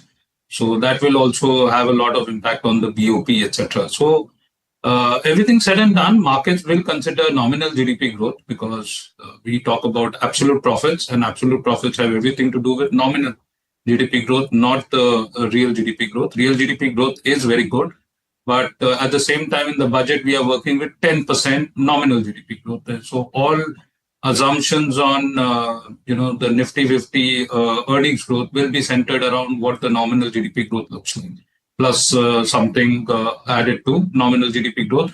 So FY26 10% is what will come about in terms of Nifty 50 earnings growth. FY27 hopefully we should be closer to 14 to 15%. I think there is no change in assumptions given this monetary policy on those aspects, as well as the budget. I think it's broadly played out, and trade deal should help at the margin.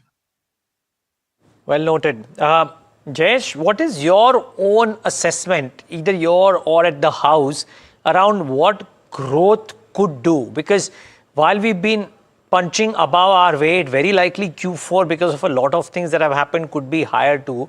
The world is not necessarily a place of growth. Isolated pockets, select pockets of Europe, US, yes, doing extremely well, but not that the rest of the world is really going gangbusters. Can India continue this growth surprise with the moves that have been done predominantly by the Reserve Bank of India, but also the income tax and GST cuts, or is there more needed? And is there something that the RBI can do to facilitate that?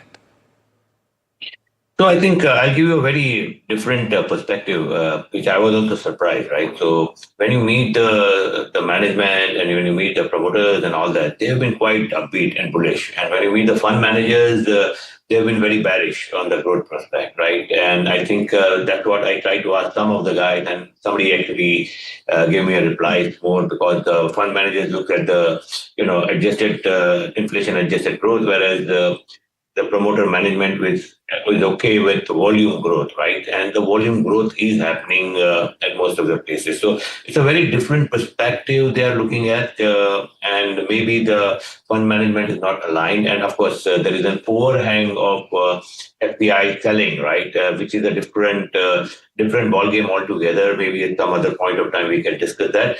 But there is an overhang of FPI selling, which is kind of also reflecting that, pessimism comes on the growth. The same growth numbers, even the volume growth would have been accepted very nicely if the negative of FPI outflows were not there. And same thing is on the currency side, right? We think that currency is getting, people are not coming in because of currency, and in currency market, we think currency is impacted because of regular FPI outflow, and that's something we need to really, really worry about. But otherwise, I think overall growth projection, talking to the management, there is definitely volume growth. Maybe from a company point of view, margin growth may not be there, but definitely volume growth is what everybody is upbeat about. And local. I do want to ask Mr. Gandhi what he thinks about inflation, because the governor spoke about it himself. But if you look at what the new series is going to do, or the new base is going to do, and the introduction of these new items, Mr. Gandhi, 358 items up from 299, and the reduction in the weightage of food. But core at this point, excluding precious metals, and Governor Malhotra spoke about it, is soft at 2.6%. Is that a concern for you? Does that change materially when the new series comes through, in your opinion? Is that what the RBI knows and perhaps hasn't spoken explicitly about? Yeah, in the sense that what is going to come in the new series, some kind of understanding definitely Reserve Bank will have, because it is part and parcel of the discussions. They would they would be actually, I would believe that they would have calculated the inflation forecast based on current methodology and the probable new methodology. So that some kind of view Reserve Bank must have heard about what is the likely impact of the new series. It may not be the complete one, obviously, because until the decision is taken and announced, it may not be the complete one, but an indicator they would have definitely got a sense of what is likely to be there. So accordingly, their projections and their assessment would have got some influence about the oncoming news series. I would believe that it would have been there. All right. Well, gentlemen, all of you, thank you so much for taking the time out and being with us on this policy coverage. Not much was anticipated, not much has come, but that is not necessarily bad news this time around. Wait and watch for growth to come in. Really appreciate the time from all our panelists. The markets, though, at the lowest point of the day, so not a happy hunting ground, really. I wonder if the markets are anticipating more. This shouldn't have been, ideally, but this may well more be that if the policy is not delivered, then we go back to what the global markets are doing, which is a rough ride of red across the board, starting with the US markets yesterday to Asia today. We haven't had a great outing thus far, and maybe the Nifty is reflecting that. So from the team that put this policy coverage together, thanks so much for tuning in, but stay tuned, lots more market action on the other side.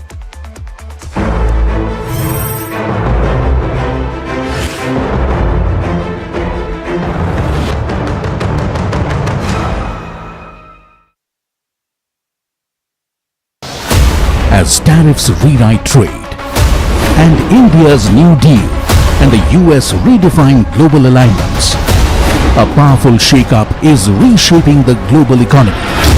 What is India's next strategic move?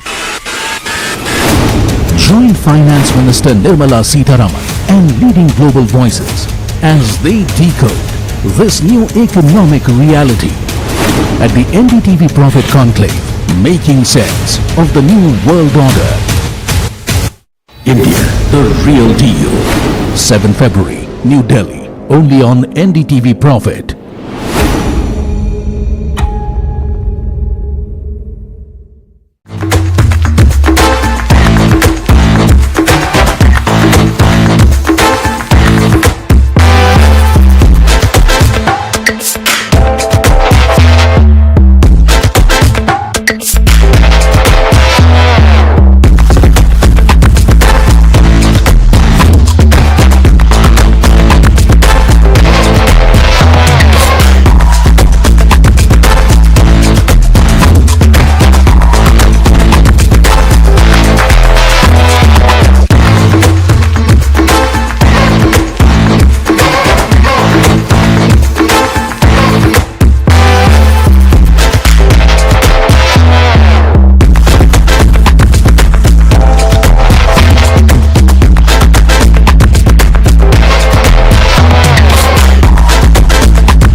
लोग कहते हैं कि जिंदगी एक film की तरह होती है, लेकिन मेरी जिंदगी सिर्फ एक फिल्म नहीं, एक ब्लॉकबस्टर फिल्म है। बचपन से पता था मेरे सपनों में दम है, आगे नहीं सबसे आगे जाना है, स्टार नहीं सुपरस्टार बन के दिखाना है। नाम मिला, फेम मिला, प्यार मिला, I was not just running, I was flying। सबकी जुबां पे बस एक ही नाम, यो हनी सिंह। लेकिन फिर ब्लॉकबस्टर कहानी में आया एक ट्विस्ट, 7वें आसमान से सीधा गिरा मैं जमीन पर।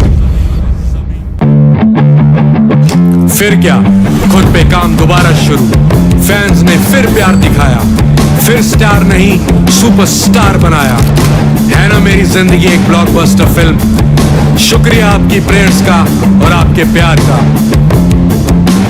कॉन्सर्ट्स तो आपने बहुत देखे होंगे, but this is gonna be concert of a lifetime, क्योंकि मेरे फैंस ही हैं मेरी विक्ट्री, मेरी हिस्ट्री, मेरी glory. So come and witness yo Honey Singh, this is my story.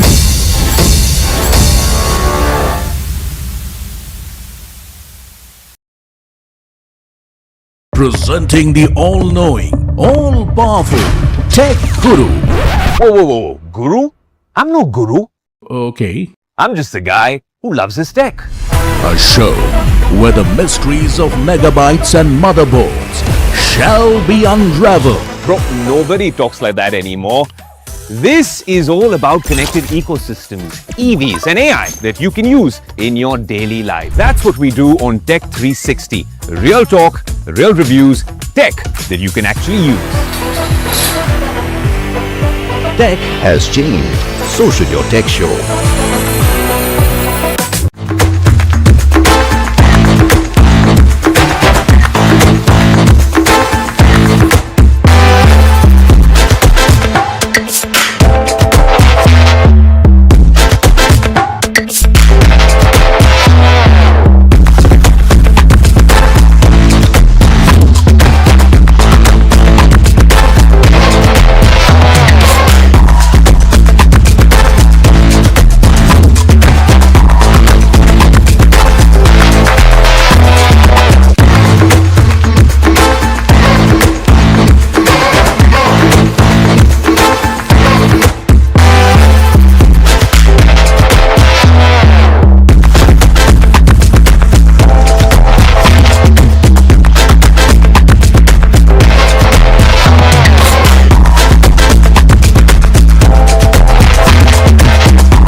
लोग कहते हैं कि जिंदगी एक फिल्म की तरह होती है, लेकिन मेरी जिंदगी सिर्फ एक फिल्म नहीं।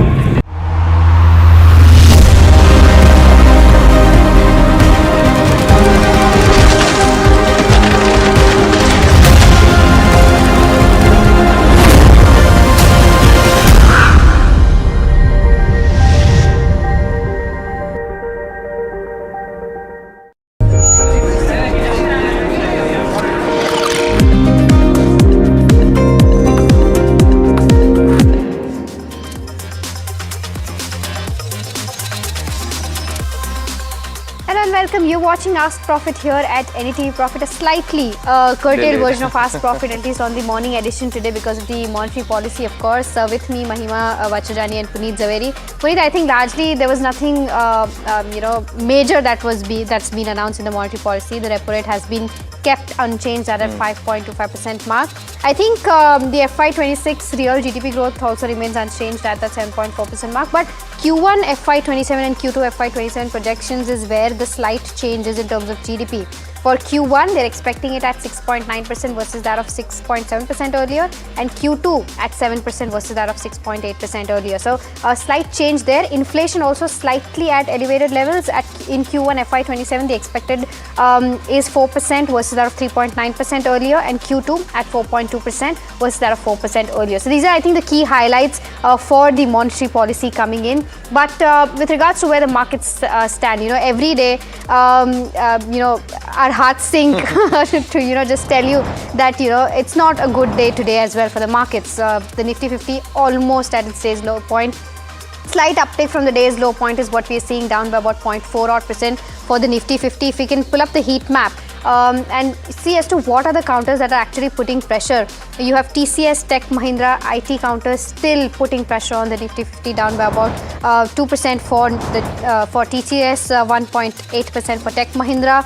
Something like a Trent also continues to be under pressure, down 1.6%. SBI, down. In fact, for Trent, it is more of a profit booking today. Yesterday closed at around 2% higher, but today is seeing profit booking. Shriram Finance, SBI, Wipro, Infosys, Apollo Hospitals are some other counters which are down 1.5% each. But some counters, in the green and slightly doing better. You have your cigarette names doing fairly well. ITC up 2% today. Godfrey Phillips also seeing good gains of about 5%. But on the Nifty 50, something like a Bharti Airtel with minor gains.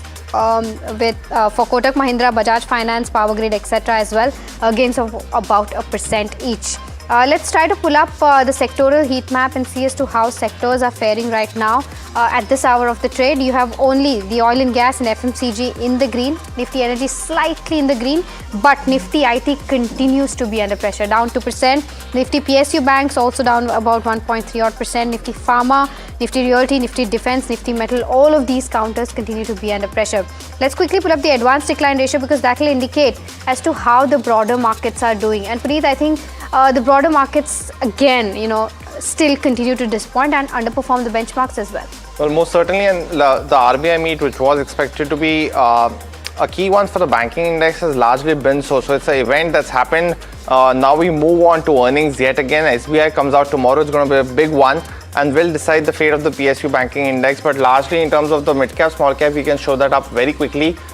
You've seen, of course, the benchmarks being under pressure. The small cap down 1.18%, seeing some recovery now, but largely delayed, and so is the mid cap. The BSE 500 also, before we start solving all your stock related queries, largely in that way. So Polymedicure, Avanti Feeds. Avanti, of course, seeing some pullback after a stupendous run post the India-US FTA announcement. Signed, Questcorp, Birlasoft are some of the other ones. So IT Pack continues to be in a downtrend, while Hitachi, again on the back of stellar earnings, FSN e-commerce, which is Nykaa, also doing well on earnings. Data patterns, some key commentary coming in its earnings call this morning. So largely they're positive. But Mahima, in terms of the queries, what's the first one we're picking up? Right, so I'll take up the first question, which is from Sabo, who's writing us from Kerala. But before that, let me welcome in our guests also for the day, Amardev Singh, Senior Vice President Research at Angel One, and Chakri Lokapriya, Chief Investment Officer at LGT Wealth, joining us now. Thank you so much, gentlemen, and a very good morning to the both of you. Chakri, after a really long time, nice seeing you. I'll take up the first question, which is on Tex Macro Rail. Sabo from Kerala is asking this question from a 6 to 9 months view. He wants to know if you can hold, average or sell. Amar, I'll come to you on this one. Your view?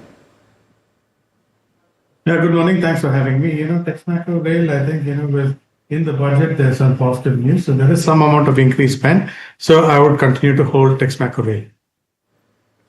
All right. Okay. The next question then we have is from K Guru, who's writing us from Chennai. He's asking about Maharashtra Seamless. He's bought at the levels of 630 and 50 shares is what he has. Wants to know the future outlook of this. Amar, on the charts, what would you recommend?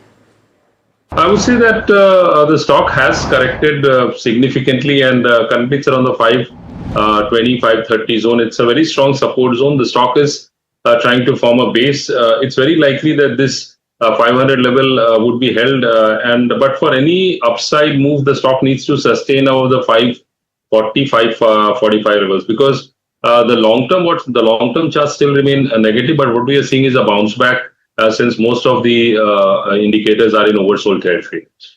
Okay, the next one is also for you, Amar, and this is on Aether Industries. Neha from Bengaluru has 33 shares at the levels of 825. She wants to know the targets and stop loss for the next 1 to 3 odd months. What would you recommend? Yeah, I would say that Aether Industries has been on an upside move from almost 750 levels. Currently, it's around the 1000 odd level. And if we go back and see, in the September quarter of 2024, it had made a high of almost 1070. And the recent highs are almost around the similar level. So what it effectively means is that 1070, 1080, that's a very strong resistance zone for the stock. If that is taken out, then the stock is headed higher, because its all-time highs was somewhere around the 1200 levels. So that is a level to watch out for, 1070, 1080. As far as the trend is concerned, the intermediate term and the long-term trend continues to remain very bullish for the stock. So any pullback is a buying opportunity.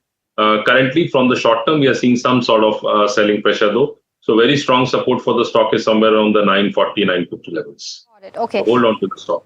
Okay, hold on to the stock is the view coming in on Aether Industries. The next question that we have is on Zensar Technologies. Rohan from Kolkata, wants to know if this is the right time to make an entry into Zensar Tech after the correction it has seen. Chakri, would you recommend that? IT services has been under pressure because of the US news on Anthropic, the kind of saying that they'll all get replaced using AI.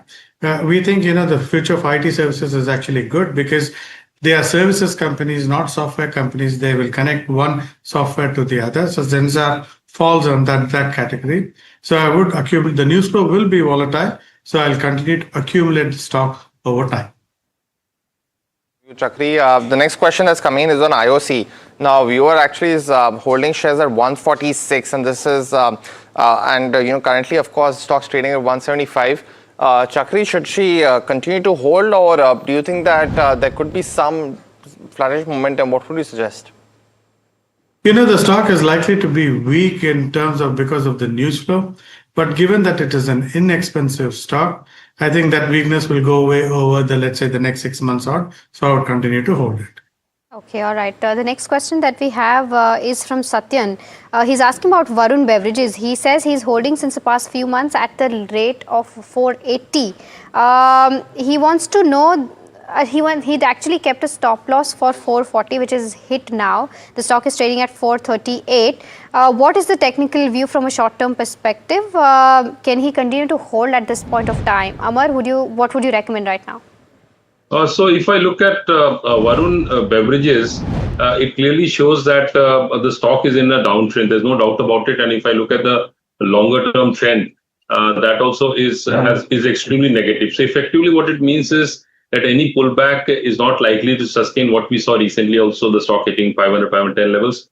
So ideally 400 and 415, 420 is a very strong support zone. If that is breached, then the stock could head lower towards the 380, 390 levels. So right now one can hold. Any pullback is an exit opportunity in the stock. I think it's also very important to stick to your stop losses, right, Amar? Yeah, there's a very nice saying that the first loss is the best losses, or one will take the mother of all losses. So stop loss definitely should be there if one is into trading or investing, whatever. Well, got that viewer. So, Amar, you can add Chairi in your LinkedIn profile as well. So definitely taking that to the grave. But the next question that's coming in is on Hitachi Energy, and this one's actually very interesting one from Ellen Parkey. He's a regular viewer.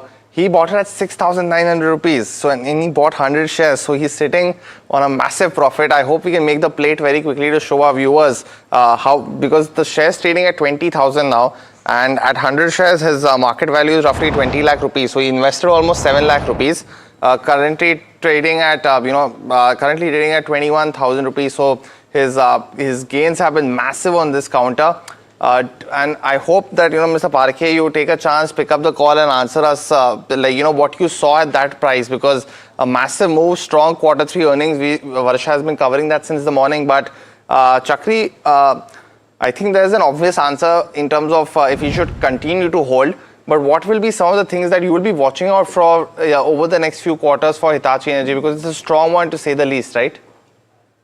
You're absolutely right. There's nothing like always taking money off the table. But against that backdrop, now the Hitachi Energy is in a very good space. There has been a budget focus and emphasis in the energy space, and this space will see, and Hitachi Energy will gain a lot of contracts over the coming 2, 3, 4 years. So the medium longer term potential is very high. So holding that kind of a time frame, then the answer is yes. Otherwise, I'll leave it to my fellow panelists to take a technical call.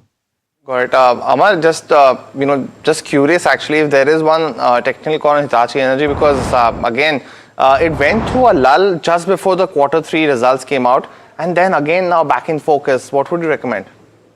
Yeah, see, overall, if you look at the stock, Hitachi is definitely in an upward trajectory from a longer term perspective, and the momentum is extremely strong on the long term charts.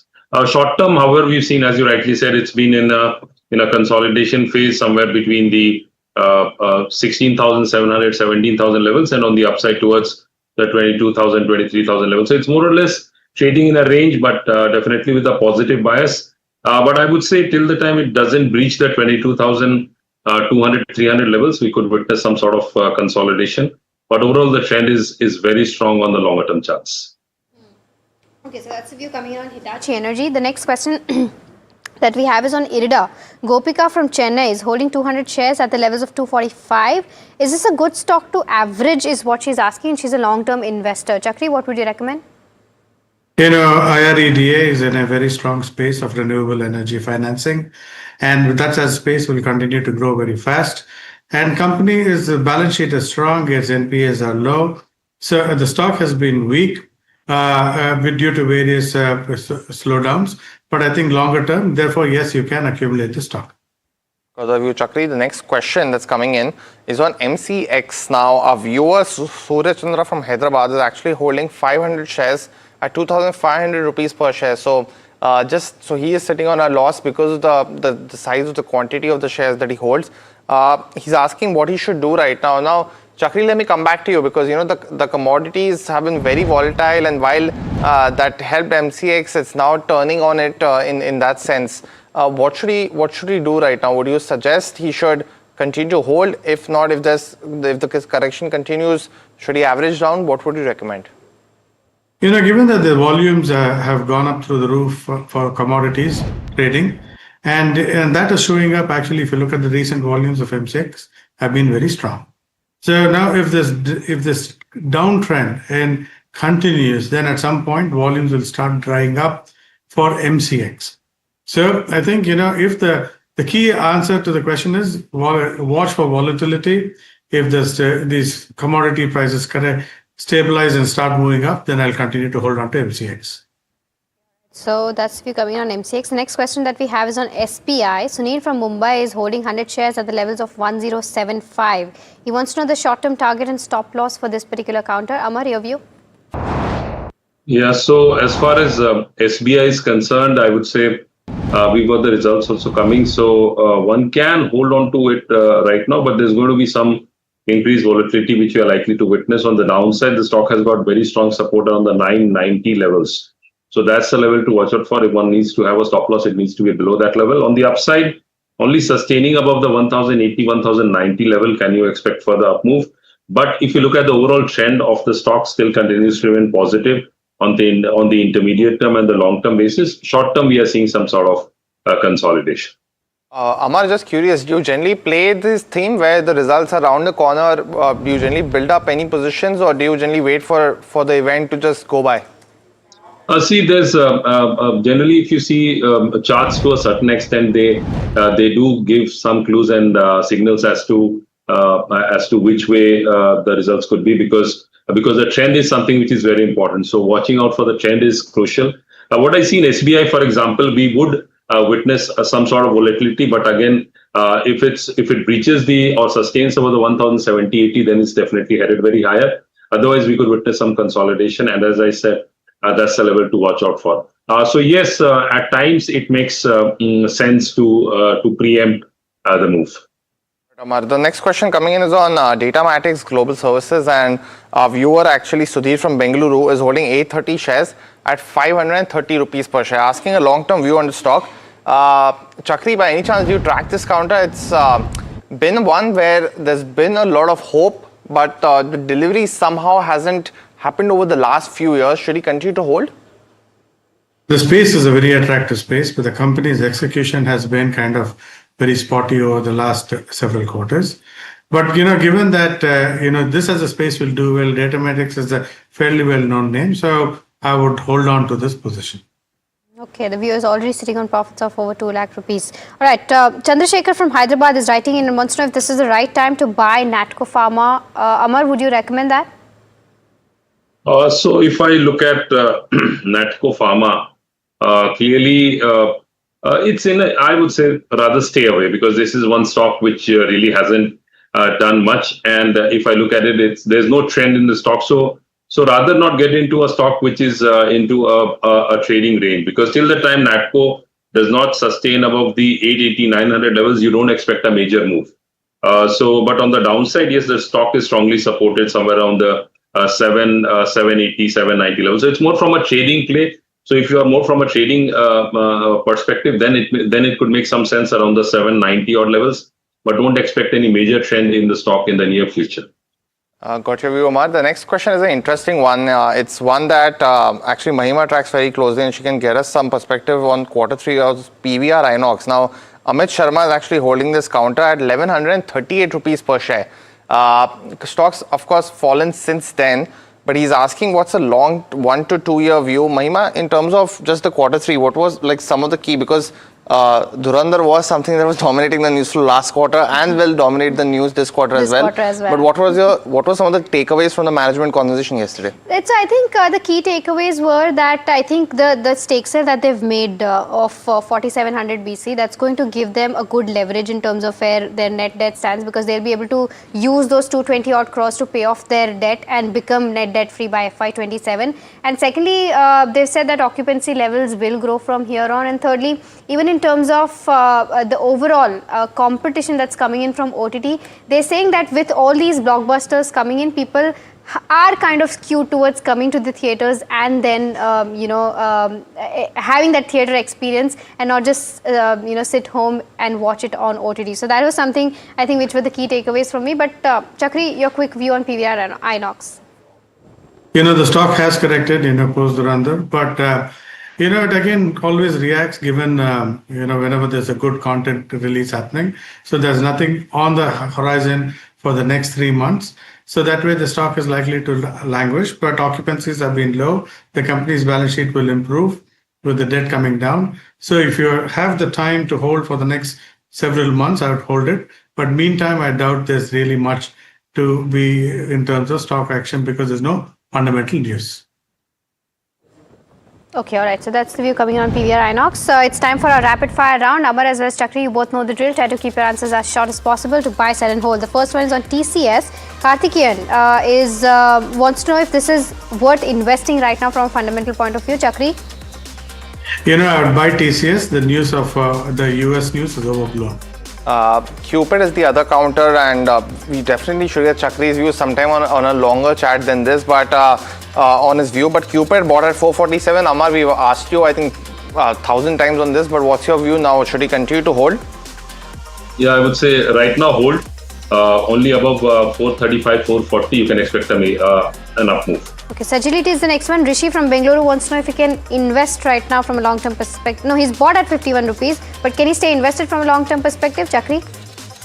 The answer is yes, invested from a long-term perspective. We in short-term news will help the company. Any weakness should be bought into.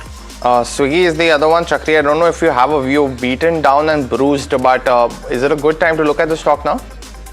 Swiggy is a market leader. It's a number 2 player and its stock is down.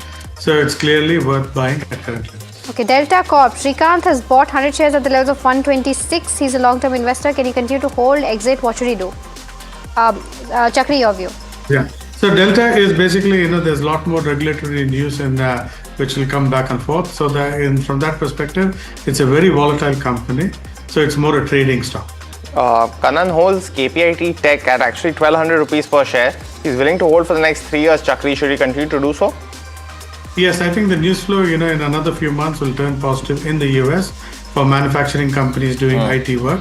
So therefore, yes. Okay, MRPL is the next one. Raja from Chennai is bought at the levels of 165. He wants to know if he can hold or sell. Amar, your view? Yeah, definitely one should hold. The stock is very strong on the chart, so one should hold on to the stock. Vikram Solar, Amar, our viewer actually, Trayambakam has bought it at 285. Should he buy more now post the correction? I would say the stock is trying to form a base. Only above 220 the stock could witness some upside. Got it. Well, that's the end of the rapid fire in this edition of Ask Profit. So Amar as well as Chakri, thank you so much for helping us solve all these stock related queries in a truncated Ask Profit session. Look forward. Firstly, a very happy weekend. But if we missed your query, and I'm sure we have some of them, we will try taking them all at 2 p.m. in our Ask Profit, the afternoon edition. So do stay tuned to NDTV Profit for KYC, but I hope I'll see you at 2 p.m.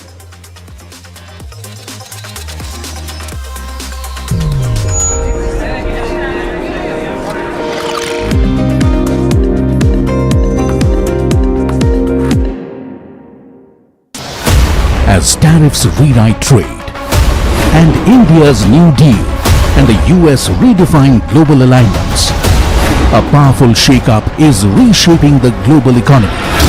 What is India's next strategic move?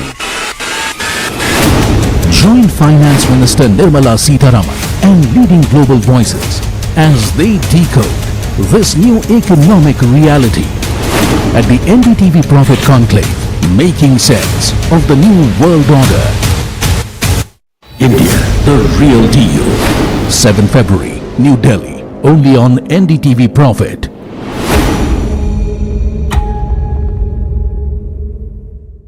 A very special moment for us as we announce NDTV Master Stroke, the NDTV Art Awards. M3M presents NDTV Master Stroke Art Awards. An odyssey of creative brilliance where the masterpiece meets its ultimate recognition. NDTV bringing this subject forward would have a great integrity of putting it forward where people could understand the importance of art. This award that is being started, I'm sure is going to be amazing. Art for India and for Indians is an expression of our Atmanirbharta. It's actually quite a formidable jury, so I think we'll reveal a lot more as we go along. This is an amazing platform, I think, today what you're doing.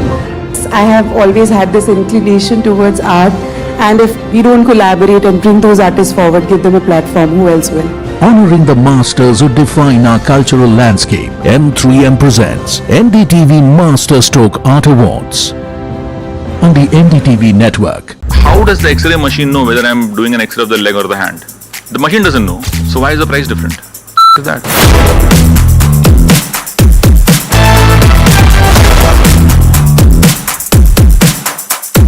A lot of things that you are claiming that super health will do, some of the largest and most reputed hospital chains and single hospitals in India will say this is exactly what we do. I am yet to meet a customer who came back from a traditional hospital and said that, wow, I felt so transparent about the pricing, or I knew exactly what's going to happen to me. This is not the average person's experience. The average person's experience is the following. And they'll tell you, okay, the bill was, well, we told you it's 2 lakhs. Oops, we got it wrong. It's 4 lakhs now. And we are not going to let your mom go till you pay us 4 lakhs. In any other industry, that is called extortion.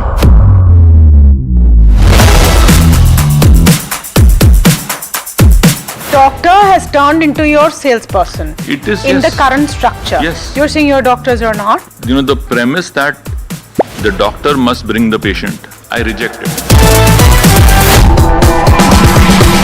Our doctors are on fixed salary and equity. Despite all the pressure and all the actual work doctors do, they get such a raw deal in healthcare. Okay. If technology companies tried to pull half the stuff healthcare companies pull with doctors, they will have no engineers left on the next day. Okay, it's insane.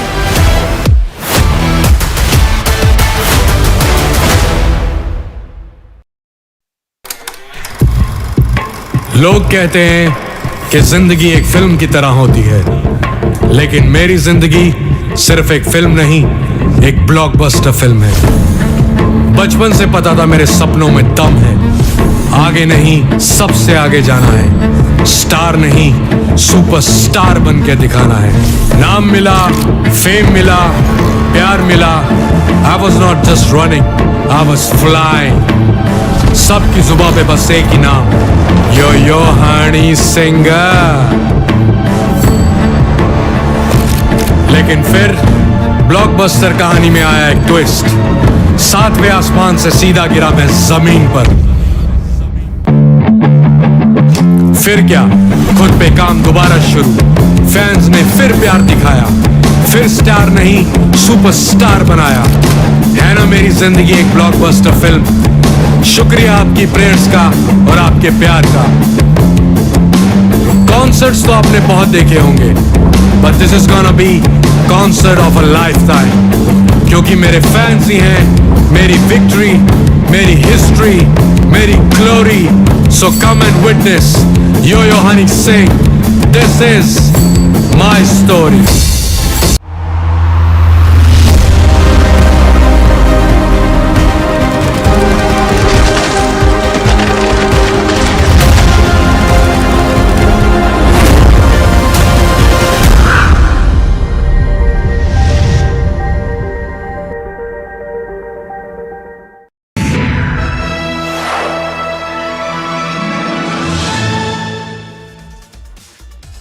Hello and welcome to KYC. I am Sharad Dubey and you are watching NDTV Profit. And let's start the show.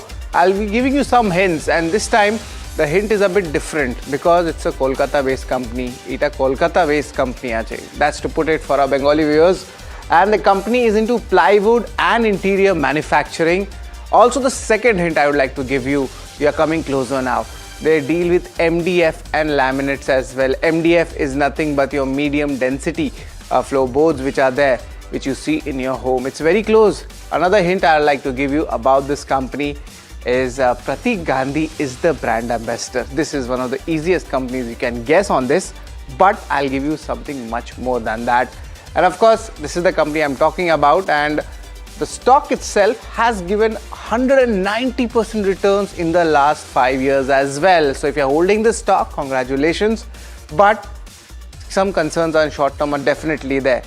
But let's talk about the company. What's the company all about? In KYC you'll be getting, and yes, if you like cricket, you can at least score a century also. That's something to look out for. And the company is Century Plyboards. That's what I'm talking about. But why are we calling this company right now? What are the key reasons for it? Is there a change happening in the industry? Come, I'll explain you why we are getting this company in KYC. The first reason why we are getting the company in KYC is, of course, the Q3 numbers. That has been on a good length. Volume growth has come in, margins has come in. And the second point why we are getting this company is that the important market share gains that has been reported by the company. The company is already a market leader in this segment, so it becomes very much important. And the UP plant expansion, that announcement is also something which the street is looking at. Also, another reason why this company is relevant for KYC is they are focusing on tier 3 and tier 4 markets, and what the growth plans is. That's very much important for a stock like Century Plyboards. And the capacity expansion plans for the next 2 to 3 years, the company is undergoing some change, and those changes, when the benefit starts coming, that's what the street is waiting for. And the margins growth, the value added segment, how much growth we can expect in these segments. So these are the key queries, we will be asking the management, and joining us will be Keshav Bhajanka. He's the executive director at Century Plyboards. But let's talk about the company. What are the key details about it? What are the key Q3 numbers? Capacity expansion, so much happening. It's just a simple plyboard, but it is difficult to get all these things in a one single commentary. About the company, it's one of the largest plywood manufacturers, almost 29 to 30% plus market share in key products. They're dealing with MDF, laminates and plywood. To be honest, the entire interior setup, the infrastructure as we call it, strong performance has been seen in the plywood segment as well, and that's what the numbers are talking about, and we will get into those details as well. Gross margins, the Q3 numbers, that stood out for me. It's up almost 50%, it's there, so that's something to look upon. And also for manufacturing of the plywood and the medium density fiber boards, that is where the new Uttar Pradesh unit comes in. We'll get in some more details about it, as well as how big the investment is going to be and how will the funding happen. And just remember, this amount is 800 odd crore rupees, but the funding, if you look at it, that's going to happen via debt or equity. So that's something which the street has understood. Also, the FY26 guidance is very much important. Plywood over here, sales growth you can expect in the higher teens. For laminates, particle board, interesting, it's around 40% kind of sales growth we are expecting in FY26, and we'll ask the management how confident they are. Remember, just 1 quarter is left, and for the EBITDA also, these are the numbers we are looking at. Also, the long-term guidance, that's very much important for the company. The overall revenue guidance, it's around 17% CAGR we're expecting for the next 5 years, from FY26 to FY31. And the revenue target is a big one, that's around 12,000 crore by FY31. So this is the entire picture. We are getting the entire about the company, what are the key details about it and what the company actually does. But let's also talk about the rating parameters. Rating parameters is very much important when we are judging a company in KYC, and these are the basic things. And in the operational parameters, this time I have changed a little bit. I've added something in the cash flow segment as well as the volume kind of momentum in their key products. Of course, the income statement, balance sheet remains the usual. Return ratios, it's very much important to track the company, and that's what we'll be getting you. Apart from that, we'll also have shareholding pattern where we see where the institutional money is moving in the stock, and street trade, how much returns have come in for the investors, in different period seasons. Also, the valuations and analyst take, that's also pretty much important, and valuations, we will be definitely comparing them with its peers and the analyst take, what the analyst community is talking about. But let's talk about the first rating parameter, and that is the income statement. And remember, I have added the Q3 numbers also as well. We have already stated that the Q3 numbers were on the stronger side. And let's just see how the money has moved. Of course, there was a good up move in FY25, and you could see, if you could just 12-month normalization, if you do, this number actually goes past that. But the growth hasn't been very big linear growth. The growth has seen its ups and downs, and the entire industry, to give the perspective, there was some kind of a pricing pressure, and then a little bit of consolidation came in. And of course, the larger players do well when consolidation happens, and now we are seeing that pressure or the problem bottoming out, and that augurs well for entire ecosystem of the larger players which we track in the listed space.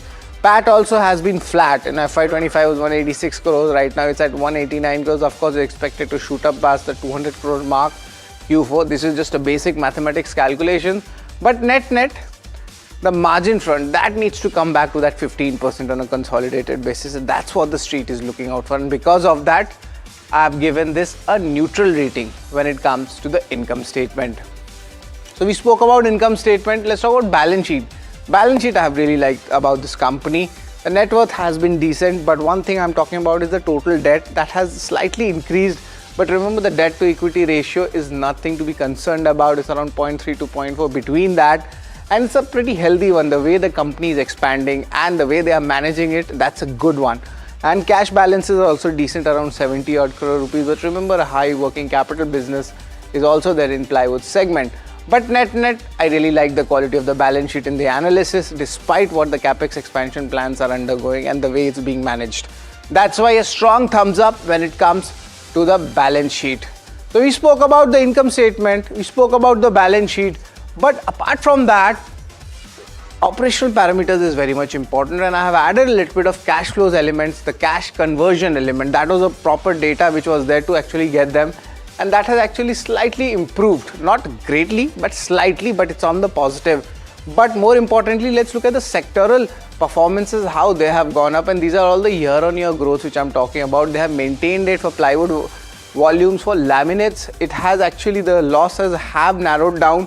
MDF, there was a big up move, that was around 59%, and of course it's not important, or you could say it's very difficult to get these rates every time because there were some anomalies on lower base last year, but in FY23, I'm sorry, but 18% it's back. So you could say a decent number of parameters have done well in the 9-month FY26 numbers. So overall, the operational parameters and the cash conversion cycle, that has improved. And that's why I'll give this a strong thumbs up as well. Now let's talk about the return ratios, how the returns have panned out. Remember, for the last 2 to 3 years, the industry has been under the pressure, and ROE, generally you require at least a 15% ROE. For a company like this, it was 18%, then it fell to 10%, and now also it hasn't picked up a lot, but it's maybe bottoming out, and we'll ask the management also, Keshav also, that can we be back to that 15% mark, or it'll take some time. And to be honest, I'll just give you a perspective. The story remains the same here also.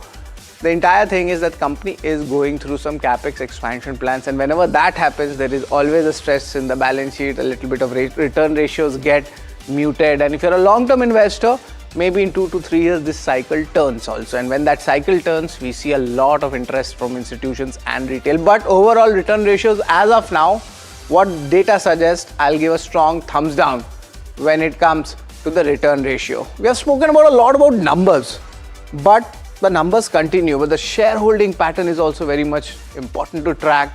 Who is buying, who is selling, where are the institutions? Promoters, it's stable, 73%, there's nothing much to talk about. FIs, they have slightly reduced their positions from 6% to almost 4%, and this is the December 25 shareholding pattern I'm talking about.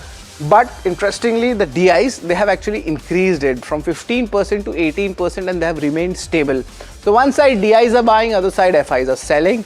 It's normal, it's stable, and that's why I've given this a neutral rating. After shareholding pattern comes the street cred. How much stock has given the returns? 6 months, nothing much has happened. It's just flattish, just 4% returns coming for the investors. Let's see the other timelines, how things have panned out. Year to date, nothing much has happened. And remember, the Q3 numbers are also out. Apart from that, let's see how the company has performed in the last 1 year. It's actually down 9%. So either way, the needle is not moving if you're a short-term investor for the stock. But if you're a long-term investor, congratulations, stock has given you 190% return, and that's pretty much important. So there is a divergence when it comes to the street cred, and that is the reason why I have given this a neutral rating. So shareholding was important, street cred was important, we talked about it. But what do the valuations stand for? There are hardly a handful of companies. It's a very unorganized market as well, the plywood market, I must say. But the organized players, the listed players, we can easily get the valuations to check which is cheap, which is expensive, and we have taken a 12-month forward P. And remember that Century Ply is having a strong premium when compared to Green Ply and Green Panel. So of course the valuations are on the other hand, but remember, they are getting market share gains, they are having a better margin profile, and throughout the history, Century Ply has had a strong premium to valuations while comparing with Green Plan or Green Ply, either of these two. So they of course command a premium and they deserve it as per the analysis, but is it very cheap right now? No. Of course, we need to wait it out because the stock has been largely flat over the last 1 year, and if the earnings starts coming in, and the entire capacity expansion plans benefit starts coming in, and that's where we might see a re-rating coming in the stock at these valuation levels as well. So it's a neutral rating when it comes to the valuations. But let me give you a perspective of the outlook. I mean to say the analyst take outlook, of course, we discussed in about the company, and totally we are having roughly, you could say, 23 analysts tracking the stock. Sell, only 2 of them are there. Combine both the buy and hold, it's around 21. Roughly, which is 85% plus analysts are still bullish on the stock. And from the current level itself, they're expecting 13% returns for the next 12 months as well. So, analyst community is also very bullish on this counter. And let's just give you the entire revision of the KYC ratings, how things are actually panning out. Income statement has been largely neutral, but the balance sheet and the operational parameter is something which I liked. Return ratios need to come up. They need to come up that 15% mark. That's what the street is expecting. Shareholding, street cred and valuations, it has been largely neutral, but the analyst take is still there that they are quite bullish on this counter. So the final rating is 5 out of 8 for Century Ply, which I have given for this company. It's slightly on the higher side of the average generally of the ratings for KYC. But joining us to give us more perspective and to understand the company is Keshav Bhajanka. He's the Executive Director at Century Plyboards. Good afternoon, Keshav. It's always a pleasure to talk to you. And this time the Q3 numbers were on the stronger side. I presume there were some market share gains also. So how did the quarter go about, and what are the key views for the industry? Good morning. Thank you so much for having me on the show. I think you're absolutely right that Q3 was a strong quarter with a muted overall demand environment. This has definitely been due to market share gains on our part. Overall, we have grown revenue by 18% plus, which has been substantial.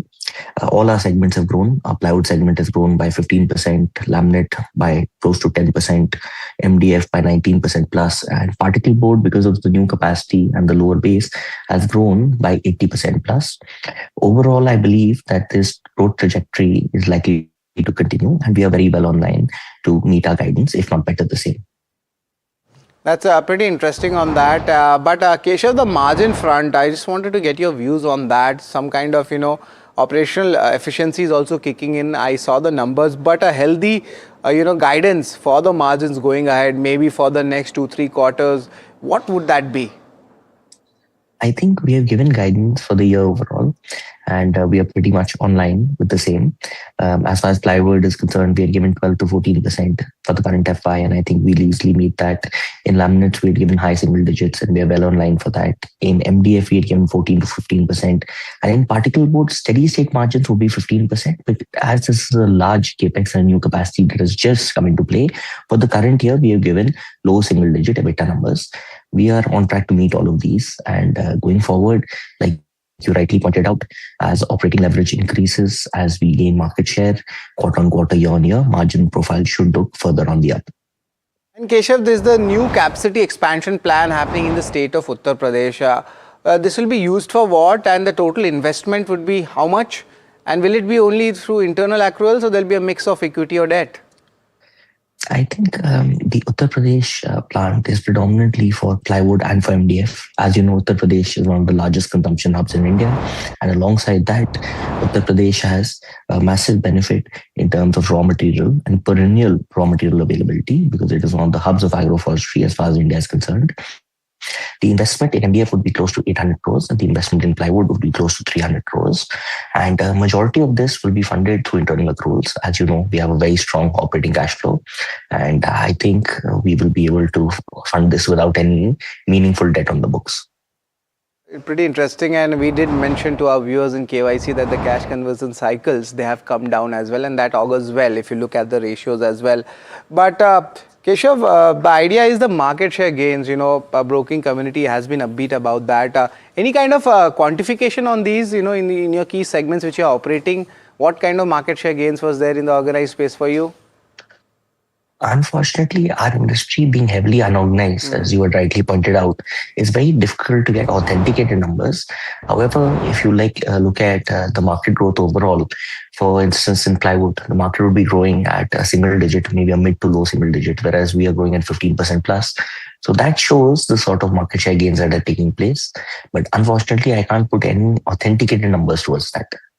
All right, and Keshav, the tier 3 and the tier 4 segments, they have also started, using the interior infrastructure as a whole for their home improvement, and that's what we have been hearing it from our audience at KYC also. What are the growth plans for it, and how will you actually, get this area? Because it's pretty much different than how you work in a tier 1 or a tier 2 city. I think the first step is to increase our distribution footprint, which we have been able to do with reasonable success for the past so many years. I think we would have the strongest distribution footprint out of any wood panel company based in India by distance. And this is ably supported by a strong supply chain network of 40 plus distribution centers located pan-India and 8 factories located pan-India.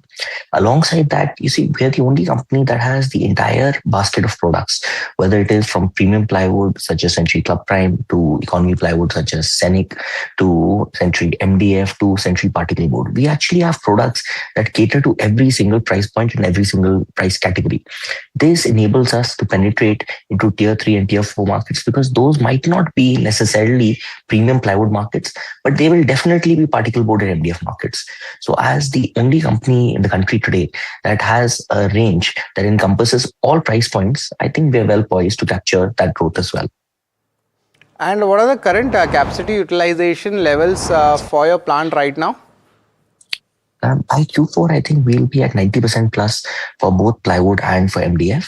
So going forward, this is the reason that we have started, the process of setting up a new capacity. And within the next 2 to 2.5 years, I believe the new capacity in Uttar Pradesh is going to aid us to higher overall capacity.